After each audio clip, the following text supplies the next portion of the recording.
Praise the Lord. கர்த்தருடைய பரிசுத்த நாமத்துக்கு மகிமை உண்டாவதாக.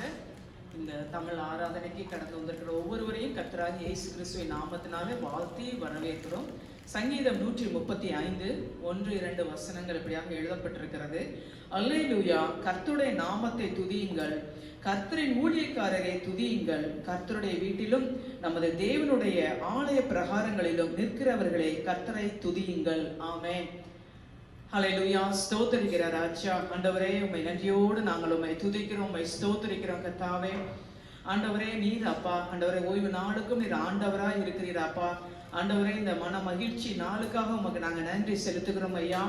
ஆண்டவரே கர்த்தாவே, நீர் காலையும் மாலை கலிகூற பண்ணுகிற தேவனா இருக்கிறீரே, உம்மை நன்றியோடு நாங்கள் உம்மை துதிக்கிறோம், உம்மை ஸ்தோத்திரிக்கிற ராஜா.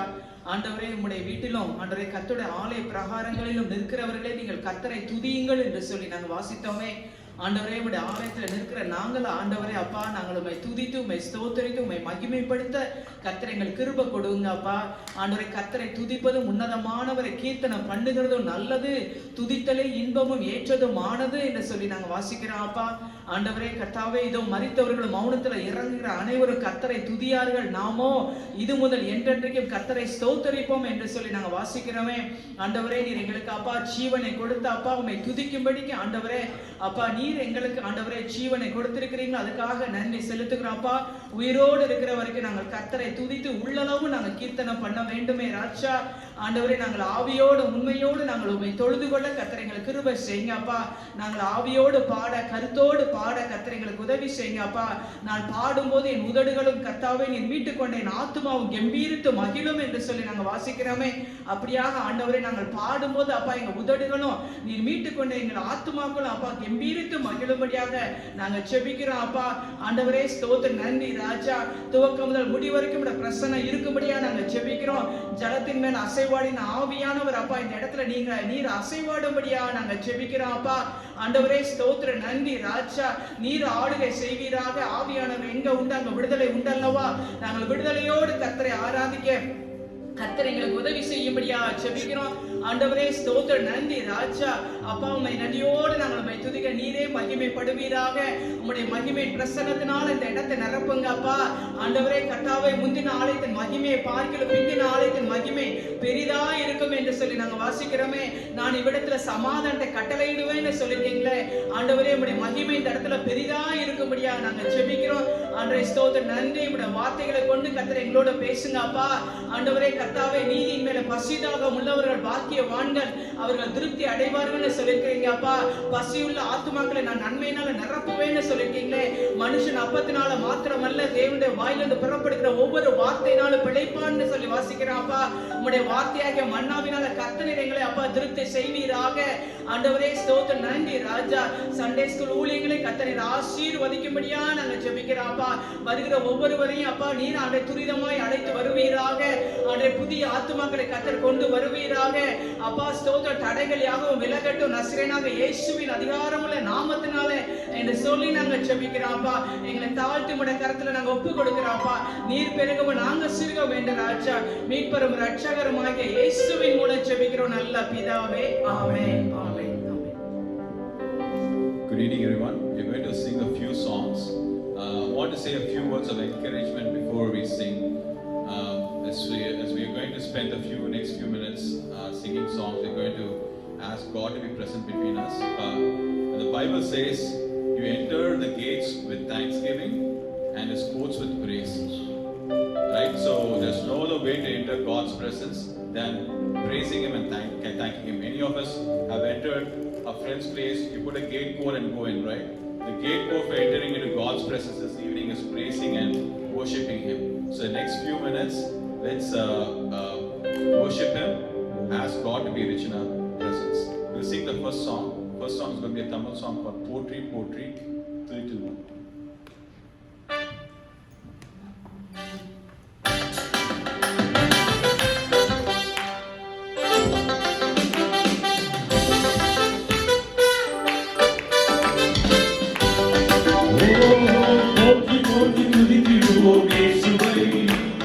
பாடி பாடி உயர்த்திடுவோம் கர்த்தரை, போற்றி போற்றி துதித்திடுவோம் இயேசுவை. பாடி பாடி உயர்த்திடுவோம் கர்த்தரை,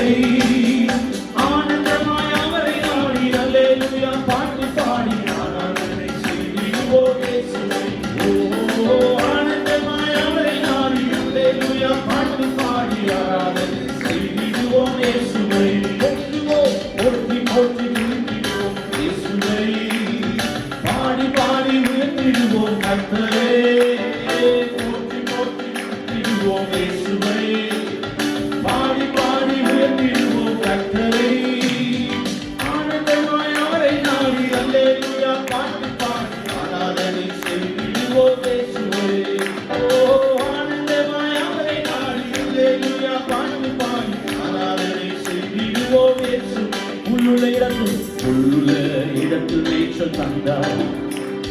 அமர்ந்த தண்ணீர் அண்டை கொண்டு விட்டார். குறைவில்லாத வாழ்வை வாழ செய்தார். யெகோவா ஈரே ஈரே என்னை பாடுவே. யெகோவா ஈரே ஈரே என்னை பாடுவே. நீங்க சொல்லுங்க. உள்ள இடத்தில் நேசம் தந்தார். ஓஹோ அமர்ந்த தண்ணீர் அண்டை கொண்டு விட்டார். ஓஹோ குறைவில்லாத வாழ்வை வாழ செய்தார். யெகோவா ஈரே ஈரே என்னை பாடுவே. யெகோவா ஈரே ஈரே என்னை பாடுவே. ஓ போற்றி போற்றி துதித்திடுவோம் இயேசுவை. பாடி பாடி உயர்த்திடுவோம் கர்த்தரை. போற்றி போற்றி துதித்திடுவோம் இயேசுவை. பாடி பாடி உயர்த்திடுவோம் கர்த்தரை. ஆனந்தமாய் அவரை நாடி அல்லேலூயா பாடி பாடி ஆராதனை செய்திடுவோம் இயேசுவை. ஆமென். ஆனந்தமாய் அவரை நாடி அல்லேலூயா பாடி பாடி ஆராதனை செய்திடுவோம் இயேசுவை. ஆத்துமாவில் ஆறுதலை தந்தார். நீதியிலே வழி நடக்க செய்தார். மரண இருளில் உடனிருந்து மீட்டார். யெகோவா ராப்பா ராப்பா என்று பாடி ஆத்துமாவில் ஆறுதலை தந்தார். ஓ நீதியிலே வழி நடக்க செய்தார். மரண இருளில்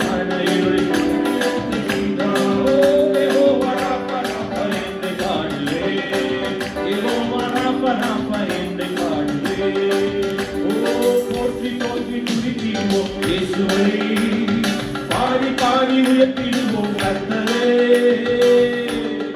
உயர்த்திடுவோம் இயேசுவே. பாடுவோம் உயர்த்திடுவோம் கர்த்தரே. ஆனந்தமாய் அவரை நாடி அல்லேலூயா பாடி பாடி ஆராதனை செய்திடுவோம். ஆமென். ஆனந்தமாய் அவரை நாடி பாடி பாடி ஆராதனை செய்திடுவோம் இயேசுவே. பொழுதுகளில் கொண்டு தேற்றி வந்தார். சத்துருக்கள் கண்முன்னில் அளித்தார். ராஜரீக அபிஷேகம் தந்தார். யெகோவா நீசி நீசி என்னை பாடுவே. யெகோவா நீசி நீசி என்னை பாடுவே. பொழுதுகளில் கொண்டு தேற்றி வந்தார். சத்துருக்கள் கண்முன்னில் அளித்தார். ராஜரீக அபிஷேகம் தந்தார். யெகோவா நீசி நீசி என்னை பாடுவே. யெகோவா நீசி நீசி என்னை பாடுவே. ஓ போற்றி போற்றி துதித்திடுவோம் இயேசுவே. பாடி பாடி உயர்த்திடுவோம் கர்த்தரே. போற்றி போற்றி துதித்திடுவோம் இயேசுவை. பாடி பாடி உயர்த்திடுவோம் கர்த்தரே. ஆனந்தமாய் அவரை நாடி அல்லேலூயா பாடி பாடி ஆராதனை செய்திடுவோம் இயேசுவை. ஆமென். ஆனந்தமாய் அவரை நாடி செய்திடுவோம் இயேசுவை. பாத்திரத்தை நிரம்பி வழி செய்தார். நன்மை கிருபை தொடர்ந்து வர செய்தார். பரலோகத்தின் நிச்சயத்தை தந்தார். யெகோவா ரூவா ரூவா என்னை பாடுவே. பாத்திரத்தை நிரம்பி வழி செய்தார். ஓஹோ நன்மை கிருபை தொடர்ந்து வர செய்தார். பரலோகத்தின் நிச்சயத்தை தந்தார். யெகோவா ரூவா ரூவா என்னை பாடுவே. யெகோவா ரூவா ரூவா என்னை பாடுவே. போற்றி போற்றி துதித்திடுவோம். எல்லாரும் கரங்களை தட்டி பாடுவோம் உற்சாகத்தோடு. ஓ நன்மை பரவர் என்னை நல்ல வேற்றுமை நடத்துகிறார். பாடி உயர்த்திடுவோம் கர்த்தரே. ஆனந்தமாய் அவரை நாடி அல்லேலூயா பாடி பாடி ஆராதனை செய்திடுவோம் இயேசுவே. ஆமென். ஆனந்தமாய் அவரை நாடி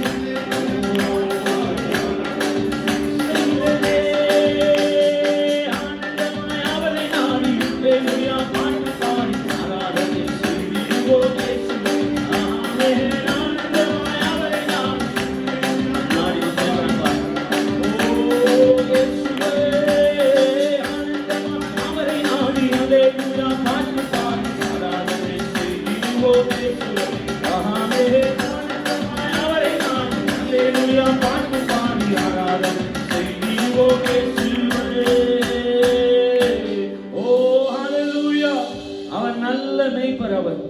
நல்ல நல்ல மேய்ச்சலனை நம்ம நடத்துகிறார். நாம் பாத்திரத்தை நிரம்பி வழிய செய்கிறார். வாழ்நாள்தோறும் நிரம்ப செய்கிறார். ஓ ஹalleluya. அவரை துதிக்கும் புதிய பாடலை நாவிலே தருகிறார். அவரை துதித்து பாடும்படி புதிய பாடலை தருகிறார். ஹalleluya. பழைய புலம்பல் அல்ல, புதிய பாடல், கம்பீர பாடல். நீதிமானுடைய வாசஸ்தலத்தில் ரட்சிப்பின் கம்பீர சத்தம் உண்டு என்று வேதம் சொல்கிறது. நம் வாழ்விலே ரட்சிப்பின் கம்பீர சத்தத்தை தந்தார். ஆகவேதான் நான் பாடுகிறோம், ஆண்டவரே நான் உம்மை நாடி வந்திருக்கிறேன்ப்பா, ஆனந்தமாய் உம்மை நாடி வந்திருக்கிறேன். ஓ என்னுடைய கவலைகளை எல்லாம் ஒதுக்கி வைத்து விட்டு, என் வேலைகளை எல்லாம் ஒதுக்கி வைத்து விட்டு உம்மை நாடி வந்திருக்கிறேன்ப்பா. எதற்காக? உம்மை துதித்து பாடும்படி வந்திருக்கிறேன், உம்மை ஆராதிக்கும்படி வந்திருக்கிறேன்ப்பா, உம்முடைய நாமத்தை உயர்த்தும்படி வந்திருக்கிறேன். டாடி உங்கள் இதயத்தை அப்படியே அவர் மேல ஃபோக்கஸ் பண்ணி சுவாசமுள்ள யாவும் கர்த்தரை துதிப்பதாக என்று வாசிக்கிறோம். சங்கீதம் 150 Let everything that has breath praise Him. Praise the Lord. நான் உள்ளளவும் அவரை நான் துதிப்பேன் என்று சங்கீதக்காரன் சொல்கிறார். நான் உயிரோடு இருக்க மட்டும் அவரை நான் துதித்து பாடுவேன் என்று சொல்கிறார். அவரை சங்கீர்த்தனம் பண்ணுவேன் என்று சொல்கிறார். என் ஜீவன் இருக்க மட்டும், என் ஆயுஷ் இருக்க மாட்டோம், என் மூக்கில மூச்சு இருக்க மாட்டோம், நான் அவரை பாடிக்கொண்டே இருப்பேன். ஓ அவரை பாடிக்கொண்டே இருப்பேன். மரணத்தில் இறங்குகிறவர்கள், மரித்தவர்கள் அவரை பாட மாட்டார்கள். ஆனால் நானோ, ஜீவனோடு இருக்கிற நானோ அவரை நான் துதித்து கொண்டே இருப்பேன். எத்தனை பேர் சொல்றீங்க? துதித்து கொண்டே இருப்பேன். ஆண்டவரே மூச்சு இருக்க மாட்டோம், நான் துதித்து கொண்டே இருப்பேன்ப்பா, துதித்து கொண்டே இருப்பேன். இந்த பாடல பாடுவோம். சுவாசம் உள்ள யாவுமே கர்த்தரை துதிப்பதாக.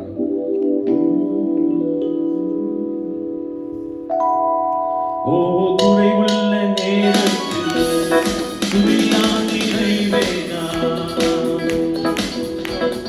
தடுமாறும் நேரத்தில் தளராமல் துதிப்பேனா.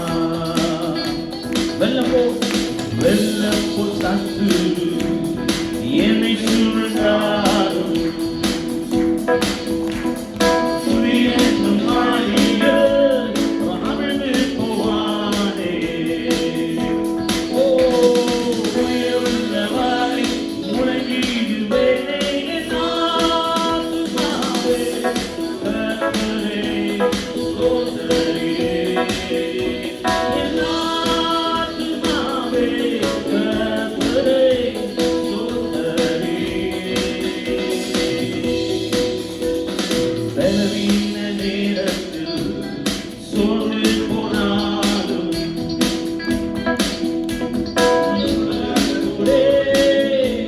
உம்மை ஆராதிப்பேன். என் துதி வெறும் துணி அல்ல, என் துதி வெறும் துணி அல்ல, தகர்த்திடும் ஆயுதம்.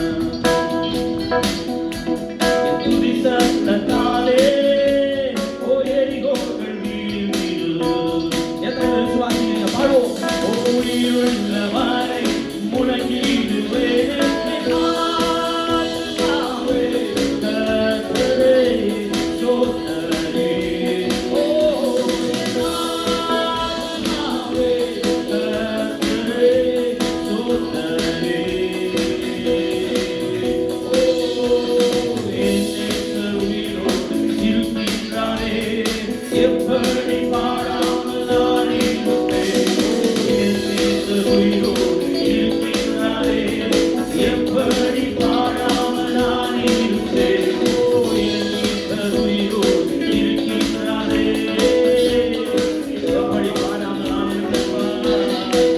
என் நேசர் உயிரோடு இருக்கின்றாரே, எப்படி பாடாமல் நான் இருப்பேன். ஆத்துமாவே கர்த்தரே ஸ்தோத்திரரே. ஓ ஆத்துமாவே கர்த்தரே ஸ்தோத்திரரே. நீ மாத்திரமே, நீ மாத்திரமே சர்வ சிருஷ்டிகள் நீ மாத்திரமே. ஓ நீ மாத்திரமே, ஓ நீ மாத்திரமே, ஓ அகிலத்தை ஆள்பவர் நீ, ஓ நீ மாத்திரமே. ஓ சர்வ சிருஷ்டிகளே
மறந்து விடுவதற்கு இந்த இருதயம் அநேக நேரம் திருக்குள்ளதா இருக்கிறது. ஆகவேதான் சங்கீதக்காரன் தன்னுடைய ஆத்மாவை பார்த்து, இருதயத்தை பார்த்து சொல்கிறான், நீ மறந்து விடாது, ஒருபோதும் அவர் செய்த புண்ணியங்களை அறிவிக்க மறந்து விடாது, அதை சொல்ல மறந்து விடாது. ஓ என் ஆத்மாவே, ஓ நாங்கள் உம்மை துதிக்கிறோம் ஐயா, ஸ்தோத்திரிக்கிறோம் டாடி. அப்படியே அவருடைய நாமத்தை உயர்த்துங்க பாப்போம். ரெண்டு கரங்களை வானத்துக்கு நேராக உயர்த்தி, ஓ just keep praising and praising. வாயை திறந்து ஆண்டவரை துதிக்க பார்ப்போம். அவரே நம் தேவைகளை சந்திக்கிறவராய் நம்மோடு கூட இருந்தாரே. ஓ நல்ல மருத்துவராய் நம்மோடு இருந்தாரே. யெகோவா ராஃபாவாய் பரிகாரியாய் நம்மோடு இருந்தாரே. ஓ சேனைகளின் கர்த்தராய் நம்மோடு இருந்தாரே. யெகோவா தேவனாய் நம்மோடு, ஓ a God of relationship, நம்மோடு தொடர்போடு நம்மை நண்பனாய் அழைத்தாரே. ஓ thank you Holy Spirit. பரிசுத்த ஆவியானவரே உமக்கு நன்றி சொல்கிறோம் ஐயா. நம்ம அடுத்ததா பாட போற இந்த பாடல் துயரத்தில் கூப்பிட்டேன் அப்படிங்கிற பாடல். It's a very good song. என்னோட இதயத்துக்கு ரொம்ப பிடிச்ச ஒரு பாடல். ஆனால் நான் அந்த பாடல் இந்த வாரம் பாடலாமா அப்படின்னு கேட்கும்போது அண்ணன் ஓகே சொன்னாங்க. இந்த வாரம் முழுதும் ஆண்டவர் அந்த பாடல் மூலமாக என்னோடு பேசினார். அநேகருக்கு அது உபயோகமான ஒரு பாடல். அது அழகா வேத வசனங்களில் கோரைகளோடு அந்த பாடல் எழுதியிருக்காங்க. மத்தியில ஒரு வசனம் நம்ம அடிக்கடி படிப்போம். அவர் மங்கி எரிகிற தீயை அணையாதவர், நெருங்கின ஆணலை உடைத்து போடாதவர். இது நம்ம அடிக்கடி படிச்சிருப்போம். அதோட முந்தின பாகத்தை நம்ம அநேகர் வாசிச்சிருப்போம், ஆனா ஞாபகத்தில் வச்சிருக்க மாட்டோம். ஆனா அவர் ஏன் அதை பண்றாரு, மங்கி எரிய தீயை ஏன் அணைக்க மாட்டாரு, ஏன் நெருங்கின ஆணலை முறிச்சு போட மாட்டாரு அப்படின்னு நீங்க பாத்தீங்கன்னா, அவரோட நியாயத்தை ஜெயிக்கிறதுக்காக அதை பண்ணுவார். அந்த வசனத்தோட முதல் பாகம் அப்படின்னு சொல்லிக்கிறது. ஸோ நீங்க பைபிள்ல நீங்க அநேக இன்சிடென்ட்ஸ் எடுத்து பார்த்தீங்கன்னா, அந்த காலத்துல இந்த முடவர்கள் இவங்க எல்லாருமே ஒடுக்கப்பட்டவர்களா இருப்பாங்க. அவங்களுக்கு ஒரு நியாயம் செய்யறதுக்காக ஆண்டவர் இறங்கி குனிந்து தூக்கியிருப்பார் அவங்கள. அதே நேரத்துல லாசர் இறந்து போகும்போது அநேகர் அவங்க வீட்டில் போய் கேட்டுப்பாங்க, இயேசு பின்னாடி போனியே, வாரம் சர்ச்சுக்கு போனியே, ஆனா இப்படி உன் தம்பியை விட்டுட்டாரு அவரு அப்படின்னு சொல்லி கேட்டிருக்கலாம். ஆனா அவரு 3 நாள் கழித்து வந்தாலும் அந்த இடத்துல ஒரு மற்றவங்களுக்கு முன்னால் ஒரு நியாயத்தை நீதியை செய்யறதுக்காக அப்புறம் உயிரோடு எழுப்புறாரு. அப்படிப்பட்ட தேவன். இந்த பாடல் சொல்லிக்கிறது, அவர் மங்கி எரிகிற தீயை அணையாதவர். ஒரு விளக்கு எரியணும்னா ரெண்டுமே தேவை, எண்ணெயும் தேவை, திரியும் தேவை. ஆண்டவருடைய உறவு நம்மளோட உறவு ஆண்டவரோடு இருக்கும் பொழுது அந்த ரெண்டுமே தேவை. அப்படி ரெண்டுமே இருந்தா மட்டும்தான் அவரால் நம்மளை விளக்கை எரிய வைக்க முடியும். அந்த விளக்கை நம்மளாலே அணைக்க முடியும், அவராலே அணைக்க முடியும். அப்படி ஒரு ஆப்பர்ச்சுனிட்டிக்குள்ள நம்ம போகாதபடி ஆண்டவர் ஒரு எச்சரிப்பின் பாடலா இந்த பாடல் இருந்தாலும் கூட ஆத்மாவை தேய்ச்சிக்கிற ஒரு பாடலா இந்த பாடல் இருக்கிறபடியா அநேக நேரங்களிலே அந்த எழுதியிருக்கிற ஒவ்வொரு வரியும் நான் நினைத்து பார்த்து அழுதுருக்கிறேன். ஸோ அந்த ஒரு தாகத்தோடு கூட இந்த பாடலை நம்ம பாடுவோம். துயரத்தில் கூப்பிட்டே உதவிக்காய் கதறினே, அழுகுரல் கேட்டீரையா. துயரத்தில் கூப்பிட்டே உதவிக்காய் கதறினே, அழுகுரல் கேட்டீரையா. குனிந்து தூக்கினே, பெரியவனாக்கினே, உமது காருண்யத்தால்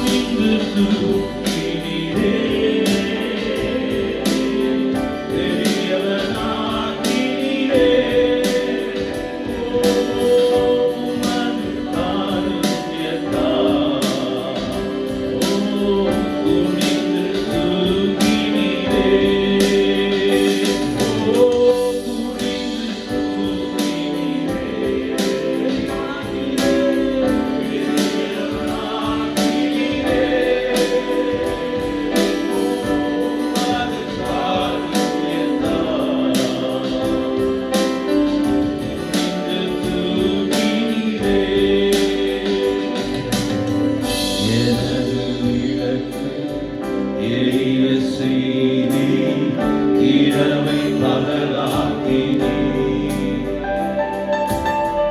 எனது விளக்கு எரிய செய்தி இரவை பகலாக்கினீ எரிந்து கொண்டிருப்பேன் எப்போதும் உமக்காய் என் ஜீவன் பிரியும் வரை எரிந்து கொண்டிருப்பேன் எப்போதும் உமக்காய் என் ஜீவன் பிரியும் வரை எரிந்து கொண்டே இருப்பேன் எப்போதுமே உமக்காய் என் ஜீவன் பிரியும் வரை என்றே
எதை குறித்து பூரிப்படைகிறோம்?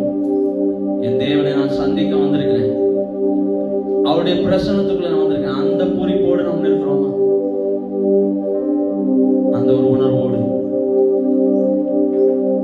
பயத்தோடும் நடுக்கத்தோடும் அவருடைய சமூகத்தில் களி கூறுங்கள் என்று வேதம் சொல்லு. Worship him in the spirit of in the beauty of his holiness என்று வாசிக்கிறோம். பரிசுத்த அலங்காரத்துடனே அவரை தொழுது கொள்ளுங்கள் என்று வேதம் சொல்கிறது.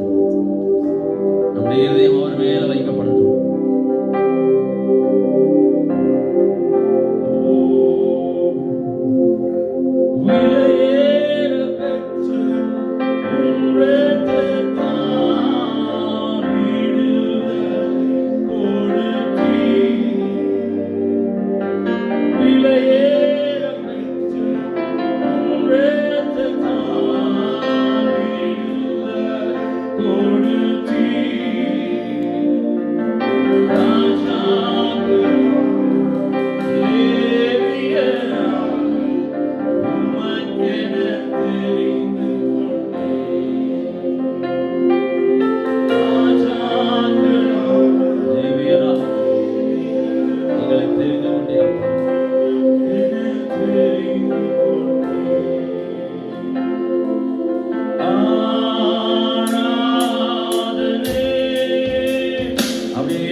உங்களுக்கே உரியதப்பா. Oh, all glory and honor belongs to you, O God. We give you all glory. We give you all honor. ஃபாதருடைய பாடல்கள், ஃபாதர் பர்க்மன்ஸுடைய பாடல்கள் ஒவ்வொன்றும் ஒரு ஜெபம். அதை உணர்வோடு பாடும் பொழுது அது பாருங்க, எனது விளக்கு எரிய செய்வேன். என் கணவனுடைய விளக்கு அல்ல, என் மனைவியுடைய விளக்கு அல்ல, என் பிள்ளைகளுடைய விளக்கு அல்ல. நமக்குள்ள அந்த அனல் இருக்கும் பொழுது, நாம் பற்றி தேவனுக்காக எரியும் பொழுது, நாம் பிறரை பற்ற வைக்க முடியும். அனலை இரவல் வாங்கி பற்ற வைக்க முடியாது. இந்த உலகம் அதான் சொல்லுது. அந்த ஒரு அட்மாஸ்பியர்ல இருந்தீனா, அந்த ஒரு கூட்டத்தோட இருந்தீனா உலகம் சொல்லுகிறார். ஆனால் தேவன் சொல்லுகிறார், நம் ஒவ்வொருவருடைய விளக்கையும் அவர் எரிய செய்கிறவர். அக்கினியை போட வந்தேன், அது இப்பொழுதே பற்றி எரியும் என்று சொன்னவர். அந்த அக்கினி நமக்குள்ளாய் பற்றி எரிகிறதா? கணவனிடத்திலிருந்து மனைவியை பற்ற வைக்கிறதா? மனைவியிடத்திலிருந்து கணவனை பற்ற வைக்கிறதா? பிள்ளைகளை பற்ற வைக்கிறதா? அழகா என்று பாடினோம். சங்கீதம் 35 சொல்லி இருக்கிறது, உமது காருண்யம் என்னை பெரியவனாக்கிற்று ஆண்டவரே. நான் படித்த படிப்பு அல்ல, நான் செய்கிற வேலை அல்ல, என் சம்பாத்தியங்கள் அல்ல, என் ஆஸ்தி சொத்து பொருட்கள் அல்ல, ஈவன் என் பிள்ளைகளோ கூட அல்ல ஆண்டவரே. உமது காருண்யம் என்னை பெரியவனாக்கிற்று. நம் ஒவ்வொரு இதயத்தின் ஆழத்தில் இருந்ததை சொல்லுவோம், ஆண்டவரே என்னை பெரியவனாக்கின அந்த காருண்யத்தை நினைத்து ஜீவனுள்ளவரை உமக்காக எரிந்திருப்பேன் ஆண்டவரே. உம்முடைய பிரகாசம் எனக்குள்ள தெரியணுமே ஆண்டவரே. உம்முடைய தியாகம், நீர் எனக்காய் ஜீவனை கொடுத்தீர் ஆண்டவரே. நான் என்ன செய்திருக்கிறேன்? இத்தனை நன்மைகள் எனக்கு செய்த தேவனுக்கு நான் எப்படி நன்றியை செலுத்துவேன்? என் ரட்சிப்பின் பாத்திரத்தை கையில் ஏந்தி கொண்டு என் ரட்சகரை தொழுது கொள்வேன் என்று சொன்ன தாவீதை போல உங்களுடைய இருதயத்தில் அந்த அனல் கொண்டிருக்கிறதா? உங்களுடைய விளக்கு பிரகாசமா இருக்கிறதா? குடும்பத்துல, வேலை ஸ்தலத்துல, மற்ற இடங்களில் அது வெளிப்படுகிறதா? இந்த நாளில அவர் நம்மை அனல் மூட்டும்படிக்காய் சர்தை சபைக்கு தேவன் சொல்லும் போது சொல்லுகிறார், நீ உயிருள்ளவன் என்று பெயர் கொண்டிருந்தும் செத்தவனாய் இருக்கிறாய் என்று தேவன் சொன்னார். நாம் வெளிப்புறமாய் கிறிஸ்துவர்களாய் இருக்கிறோமா? கிறிஸ்துவின் அச்சடையாளங்களை தரித்திருக்கிறோமோ இல்லையோ? நம்முடைய இருதயத்திலே அதை தரித்திருக்கிறோமா? அவர் எனக்காய் அடிக்கப்பட்டார், அவர் எனக்காய் நொறுக்கப்பட்டார், அவருடைய காயங்களினாலே நான் சுகமானேன், அவருடைய இரத்தத்தினாலே நான் ஜீவன் பெற்றேன். நான் மரித்து கிடந்தேன், நான் ஜீவன் பெற்றேன். இந்த நாளில் அவரிடத்தில் ஒப்பு கொடுத்து நாம் ஜெபிப்போமா? ஒப்பு கொடுத்து சொல்லுவோமா? கிருபையுள்ள நல்ல ஆண்டவரே, இந்த நாளில் உம்முடைய வசனத்துக்காய் காத்திருக்கிறோம் ஆண்டவரே. ஜீவனுள்ள வசனம். என் அப்பத்தை பருகுகிறவன் புசிக்கிறவன் ஒரு நாளும் பசி அடையான், என் தண்ணீரை குடிக்கிறவன் ஒரு நாளும் தாகம் அடையான்னு சொன்னீங்களே, அந்த ஜீவன் தண்ணீரை இன்று எங்கள் மத்தியில் ஊற்றுவீராக. ஏதோ ஒரு புத்தகத்தை தியானிக்க நாங்க வரல ஆண்டவரே, ஜீவனுள்ள தேவனுடைய வசனத்தை தியானிக்க வந்திருக்கிறோம். இருபுறம் கருக்குள்ள கூறிய வாழ ஆண்டவரே, அது எங்கள் இருதயத்தை, ஆவியையும் ஆத்மாவையும் பெருக்கிறதா? இந்த நாளில் எங்கள் மத்தியில் நீர் கடந்து வருவீராக. உங்களுடைய மகிமை இந்த இடத்துல விளங்குவதாக. நீ மாத்திரம் இந்த இடத்துல மகிமைப்படும். இயேசுவின் வல்லமையுள்ள நாமத்தில் ஜெபிக்கிறோம் ஜீவனுள்ள நல்ல பிதாவே. Amen, amen, amen. Praise the Lord. இந்த வாரத்துக்கு அனௌன்ஸ்மெண்ட், இந்த வாரம் நைட் ப்ரேயர் இருக்கு. ஜோசப் ஜீவிதா வீட்டில் January 24th evening 8 PM. இந்த வாரத்தில் பர்த்டேஸ் அண்ட் ஆனிவர்சரிஸ் யாராவது இருந்தீங்கன்னா உங்கள் ஃப்ரெண்டில் வந்தீங்கன்னா first will pray for you. Thank you.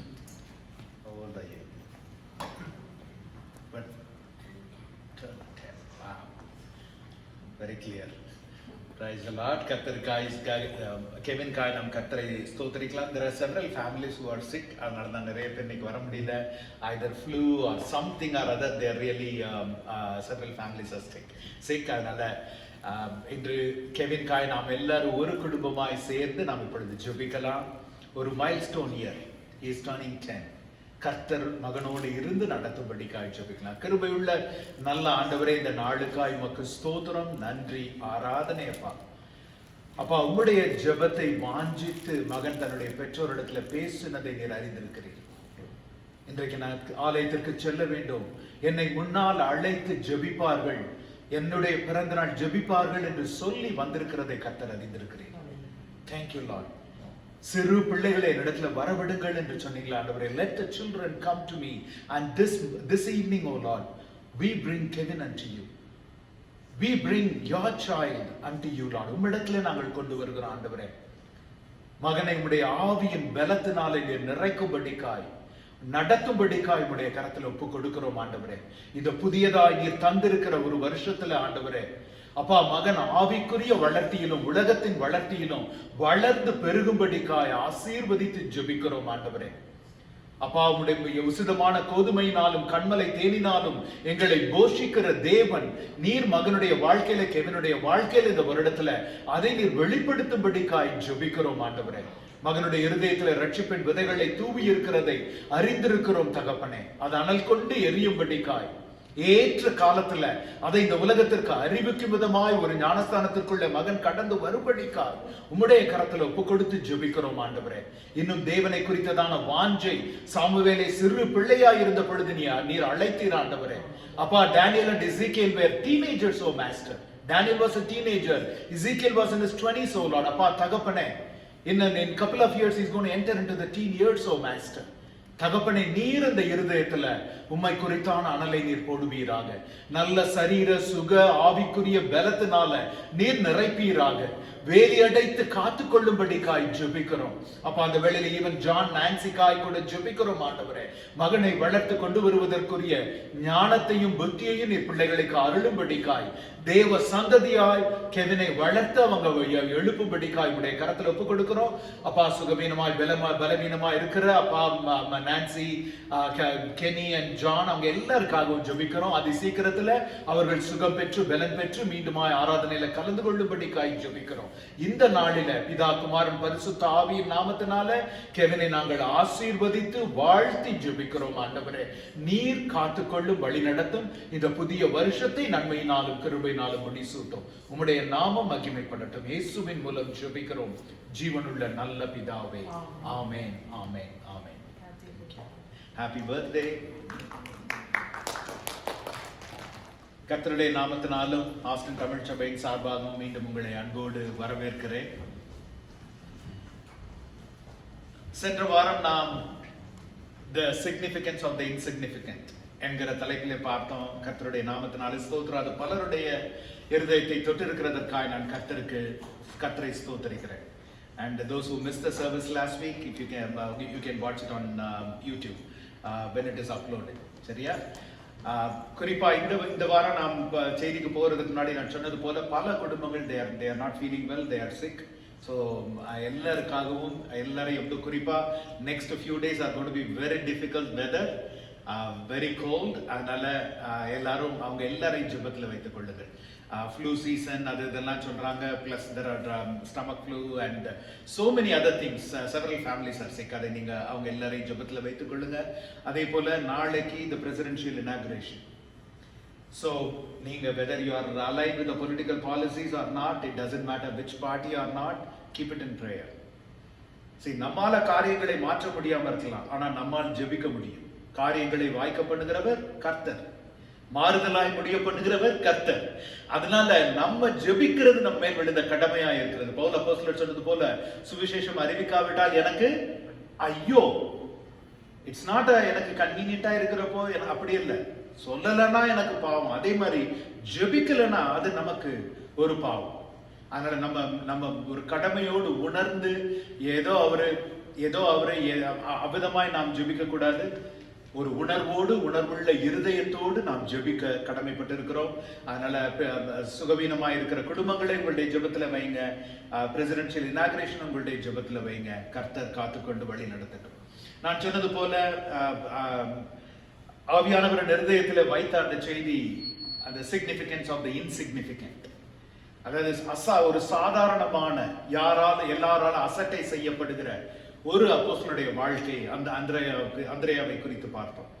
அதே போல இன்று நாம் பார்க்க போகிறது, how would I describe இந்த டிசைபிள் நான் எப்படி டிஸ்கிரைப் பண்ணுவேன்னா, the practical pragmatic or logistics person.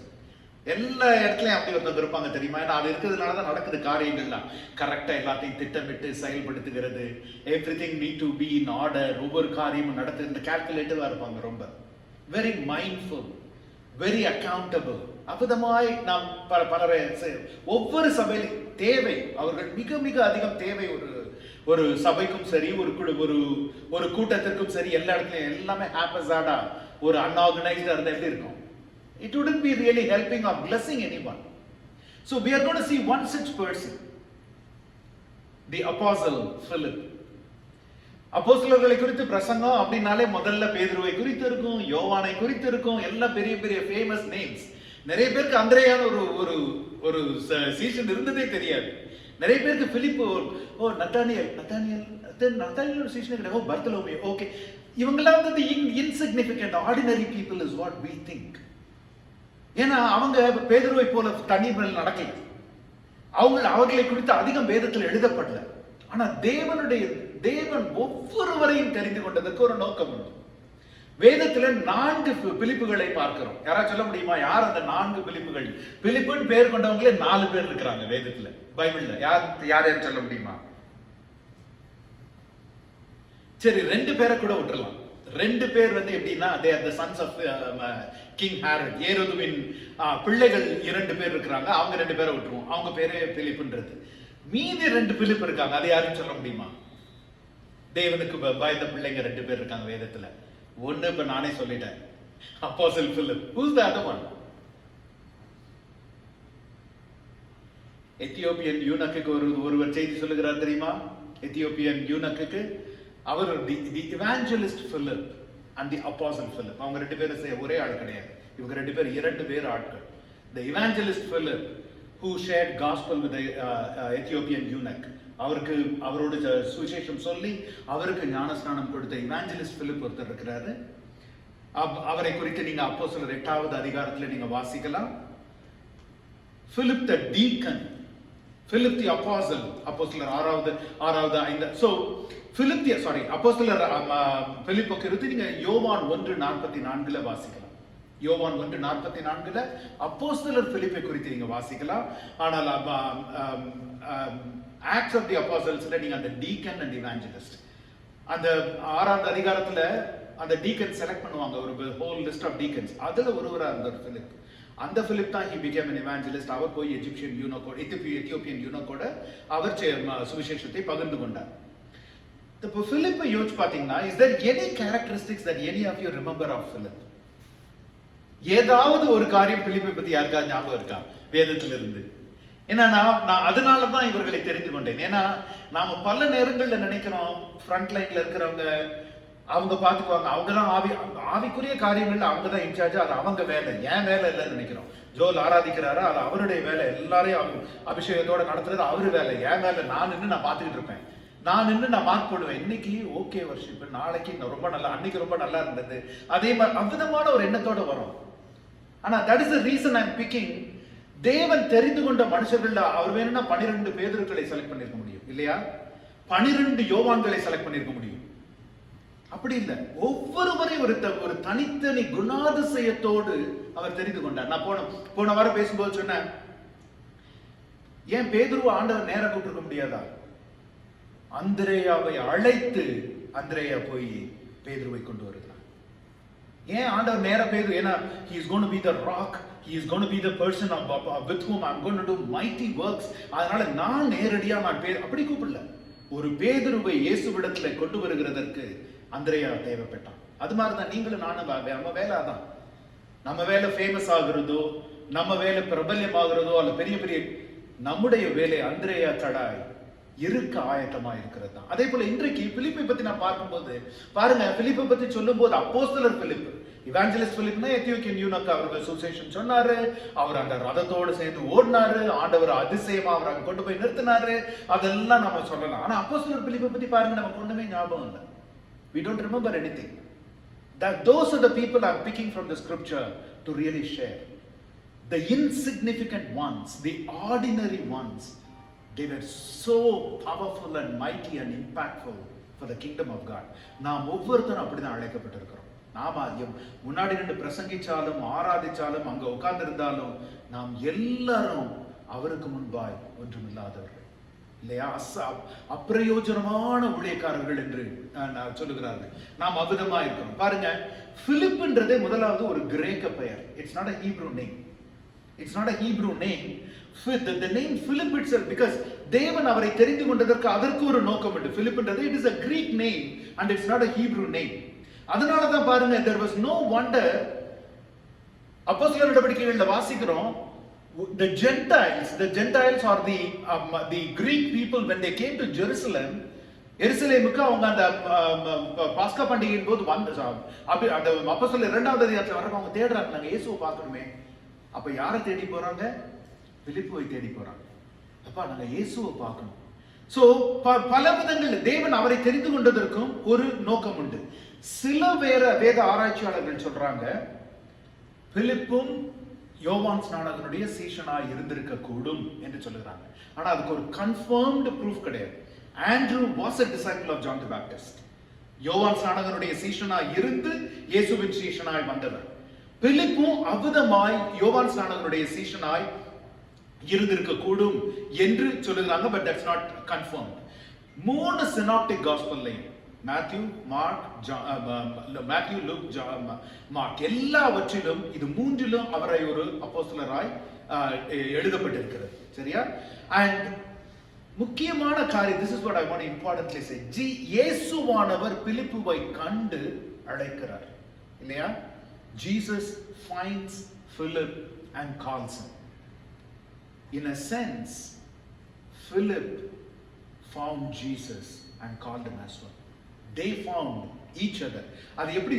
as much as இயேசுவானவர் எவ்வளவு பிலிப்புவை தேடி கண்டுகொண்டாரோ அதே அளவு பிலிப்பு இயேசுவை தேடி கண்டுகொண்டார். அதை நம்ம மிஸ் பண்ணிடக்கூடாது. ஏன்னா அந்திரேயாவை குறித்து சொல்லும் போது நான் அதே தான் நான் சொன்னேன். ஒரு தேடுதல் இருந்தது அந்திரேயாவோட இருதயத்தில். இவன் நல்லா பேசுவான், இவன் நல்லா பிரசங்கிப்பான், இவன் நல்ல பாட்டு பாடுவான், இவன் நல்ல ஜபிப்பான் அப்படின்னு பார்த்து ஆண்டவர் செலக்ட் பண்ணல. தன்னுடைய சீஷர்கள் அப்படி அவர் எடுக்கல. அந்திரேயாவுடைய இருதயத்துல போன வாரம் அதை குறித்து ஆழமாய் அந்திரேயாவுடைய இருதயத்துல அந்த ஒரு தேடுதல், தொடர்ந்த தேடுதல் இருந்தது. அதே மாதிரி பிலிப்புடைய இருதயத்திலும் தேவன் நம்மை தேடினார் என்கிறப்போ நம்ம அதை ஒரு மாஸ் மைண்ட்ல எடுத்துக்க கூடாது.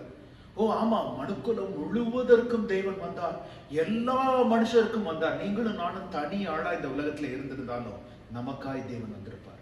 அதை சொந்தப்படுத்தி கொள்ளுகிற ஒரு உணர்வு வேணும்.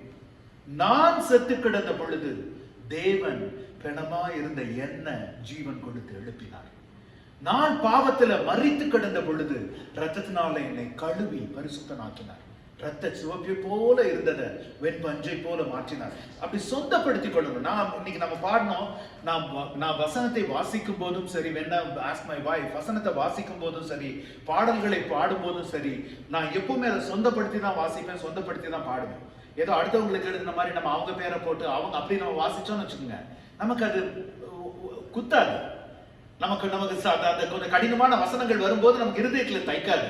யாருக்கோ சொன்னாரு, ஆமா இந்த அந்திரேயா அப்படிதான், எப்பவுமே இந்த பிலிப் எப்பவுமே இப்படிதான், நான் அப்படிலாம் இல்லை, அப்படி ஒரு எண்ணம் வந்துடும். நம்முடைய பேரை போட்டு நம்ம வாசிக்கும் பொழுது நாம சொந்தப்படுத்தி கொள்ள முடியும். You know, Jesus found Philip.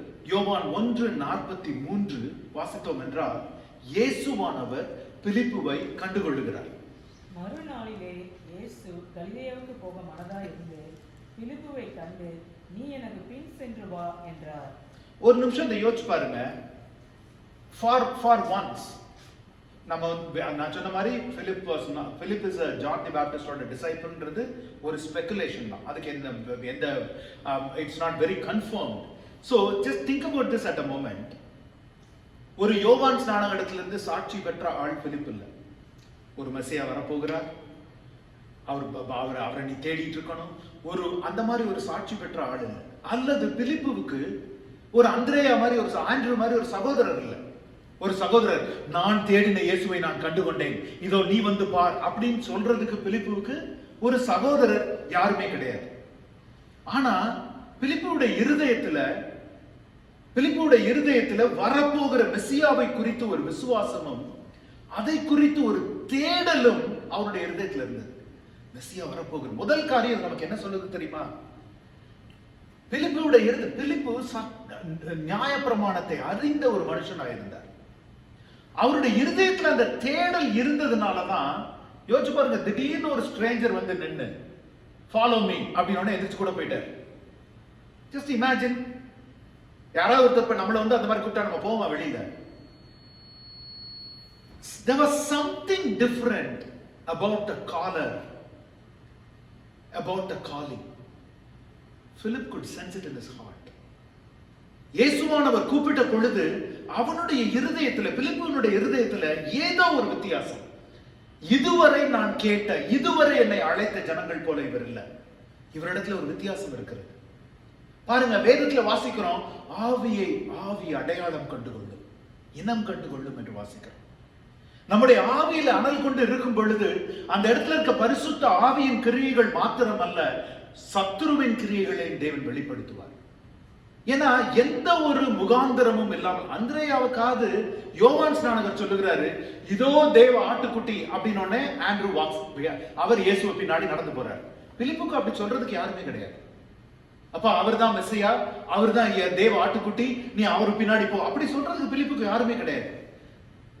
Jesus a stranger, முதல் காரியம். இரண்டாவது காரியம் யோசிச்சு பாருங்க, நியாயப்பிரமாணத்திலே தேறினவனாய் பிலிப்பு இருந்தும் தன் இருதயத்துல தேவனை வாஞ்சிக்கிறவனாய் மாத்திரம் இல்ல, தேவனை ஏற்றுக்கொள்ளுகிற ஒரு இருதயம் இருந்தது.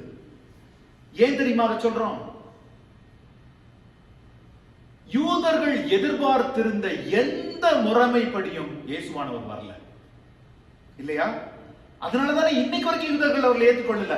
அவர் பெரிய ராஜாவாய் வருவார், அவர் எங்கள் ராஜாங்கத்தை ஸ்தாபிப்பார், அவர் எதிரிகளை எல்லாம் அதை அடக்கி போடுவார், அவர் பெரிய ஜெய ராஜாவாய் அந்த உலகத்துல எங்கள் ராஜ்யத்தை ஸ்தாபிப்பார், பரலோகத்திலும் அப்படிதான் அவங்க எதிர்பார்த்து கொண்டிருந்தாங்க. பிலிப்பு மெசியா வருகிறார் என்று எதிர்பார்த்து கொண்டிருந்தோம். he was not predisposed with இப்படித்தான் வரணும், இப்படி வரலன்னா அவர் பேர் மெசியா கிடையாது, நான் ஏத்துக்க மாட்டேன். இன்றைக்கு நாமளும் அப்படித்தானே சொல்றோம். ஜெபிக்கிறப்பவே என்ன பதில் வேணும்னு நம்ம முடிவு பண்ணியிருப்போம் ஏற்கனவே ஆண்டவர்கிட்ட. எனக்கு இதுதான் வேணும் ஆண்டவரே, சித்தப்படி ஆண்டவரே, ஆனா எனக்கு இது கொடுத்துருங்க ஆண்டவரே. நம்ம இருதயத்தின் வாஞ்சைகளை அவரிடத்துல சொல்றது தவறே கிடையாது, சொல்லவே கூடாதுன்னு கிடையாது. தாராளமா அப்பா என்னுடைய இருதயத்தின் வாஞ்சை. ஏன்னா இப்ப ஏசப்பா பாருங்க, கெத்செமனே தோட்டத்துல அதான் செய்தார். உமக்கு கூடுமானால், என்னுடைய வாஞ்சைன்றது ஒரு பக்கம் தகப்பனே, ஆனால் உமக்கு கூடுமா. அதே போலதான் நாமளும் பாருங்க. பிலிப்பு இயேசுவானவர் வந்து அவர் ஒரு பெரிய ராஜாவா வரல, அவர் தலைக்கு பின்னாடி ஒரு பெரிய ஹேலோ இல்ல, அவரை சுற்றி இப்ப தேவ தூதர்கள்லாம் நின்று பாட்டு பாடல, அவர் ஒரு பெரிய பெரிய ஆர்மியோட வந்து இறங்கல. இயேசுவானவர் பார்த்து பாப்பா அப்படின்றாரு, எஞ்சி போயிடுறாரு கூட பின்னாடி. ஆவி அடையாளம் கண்டுகொள்ளும், இனம் கண்டுகொள்ளும். இருதயத்தின் ஆழத்துல அப்படி ஒரு தேடுதல் இல்லைன்னு வச்சுக்கோங்க.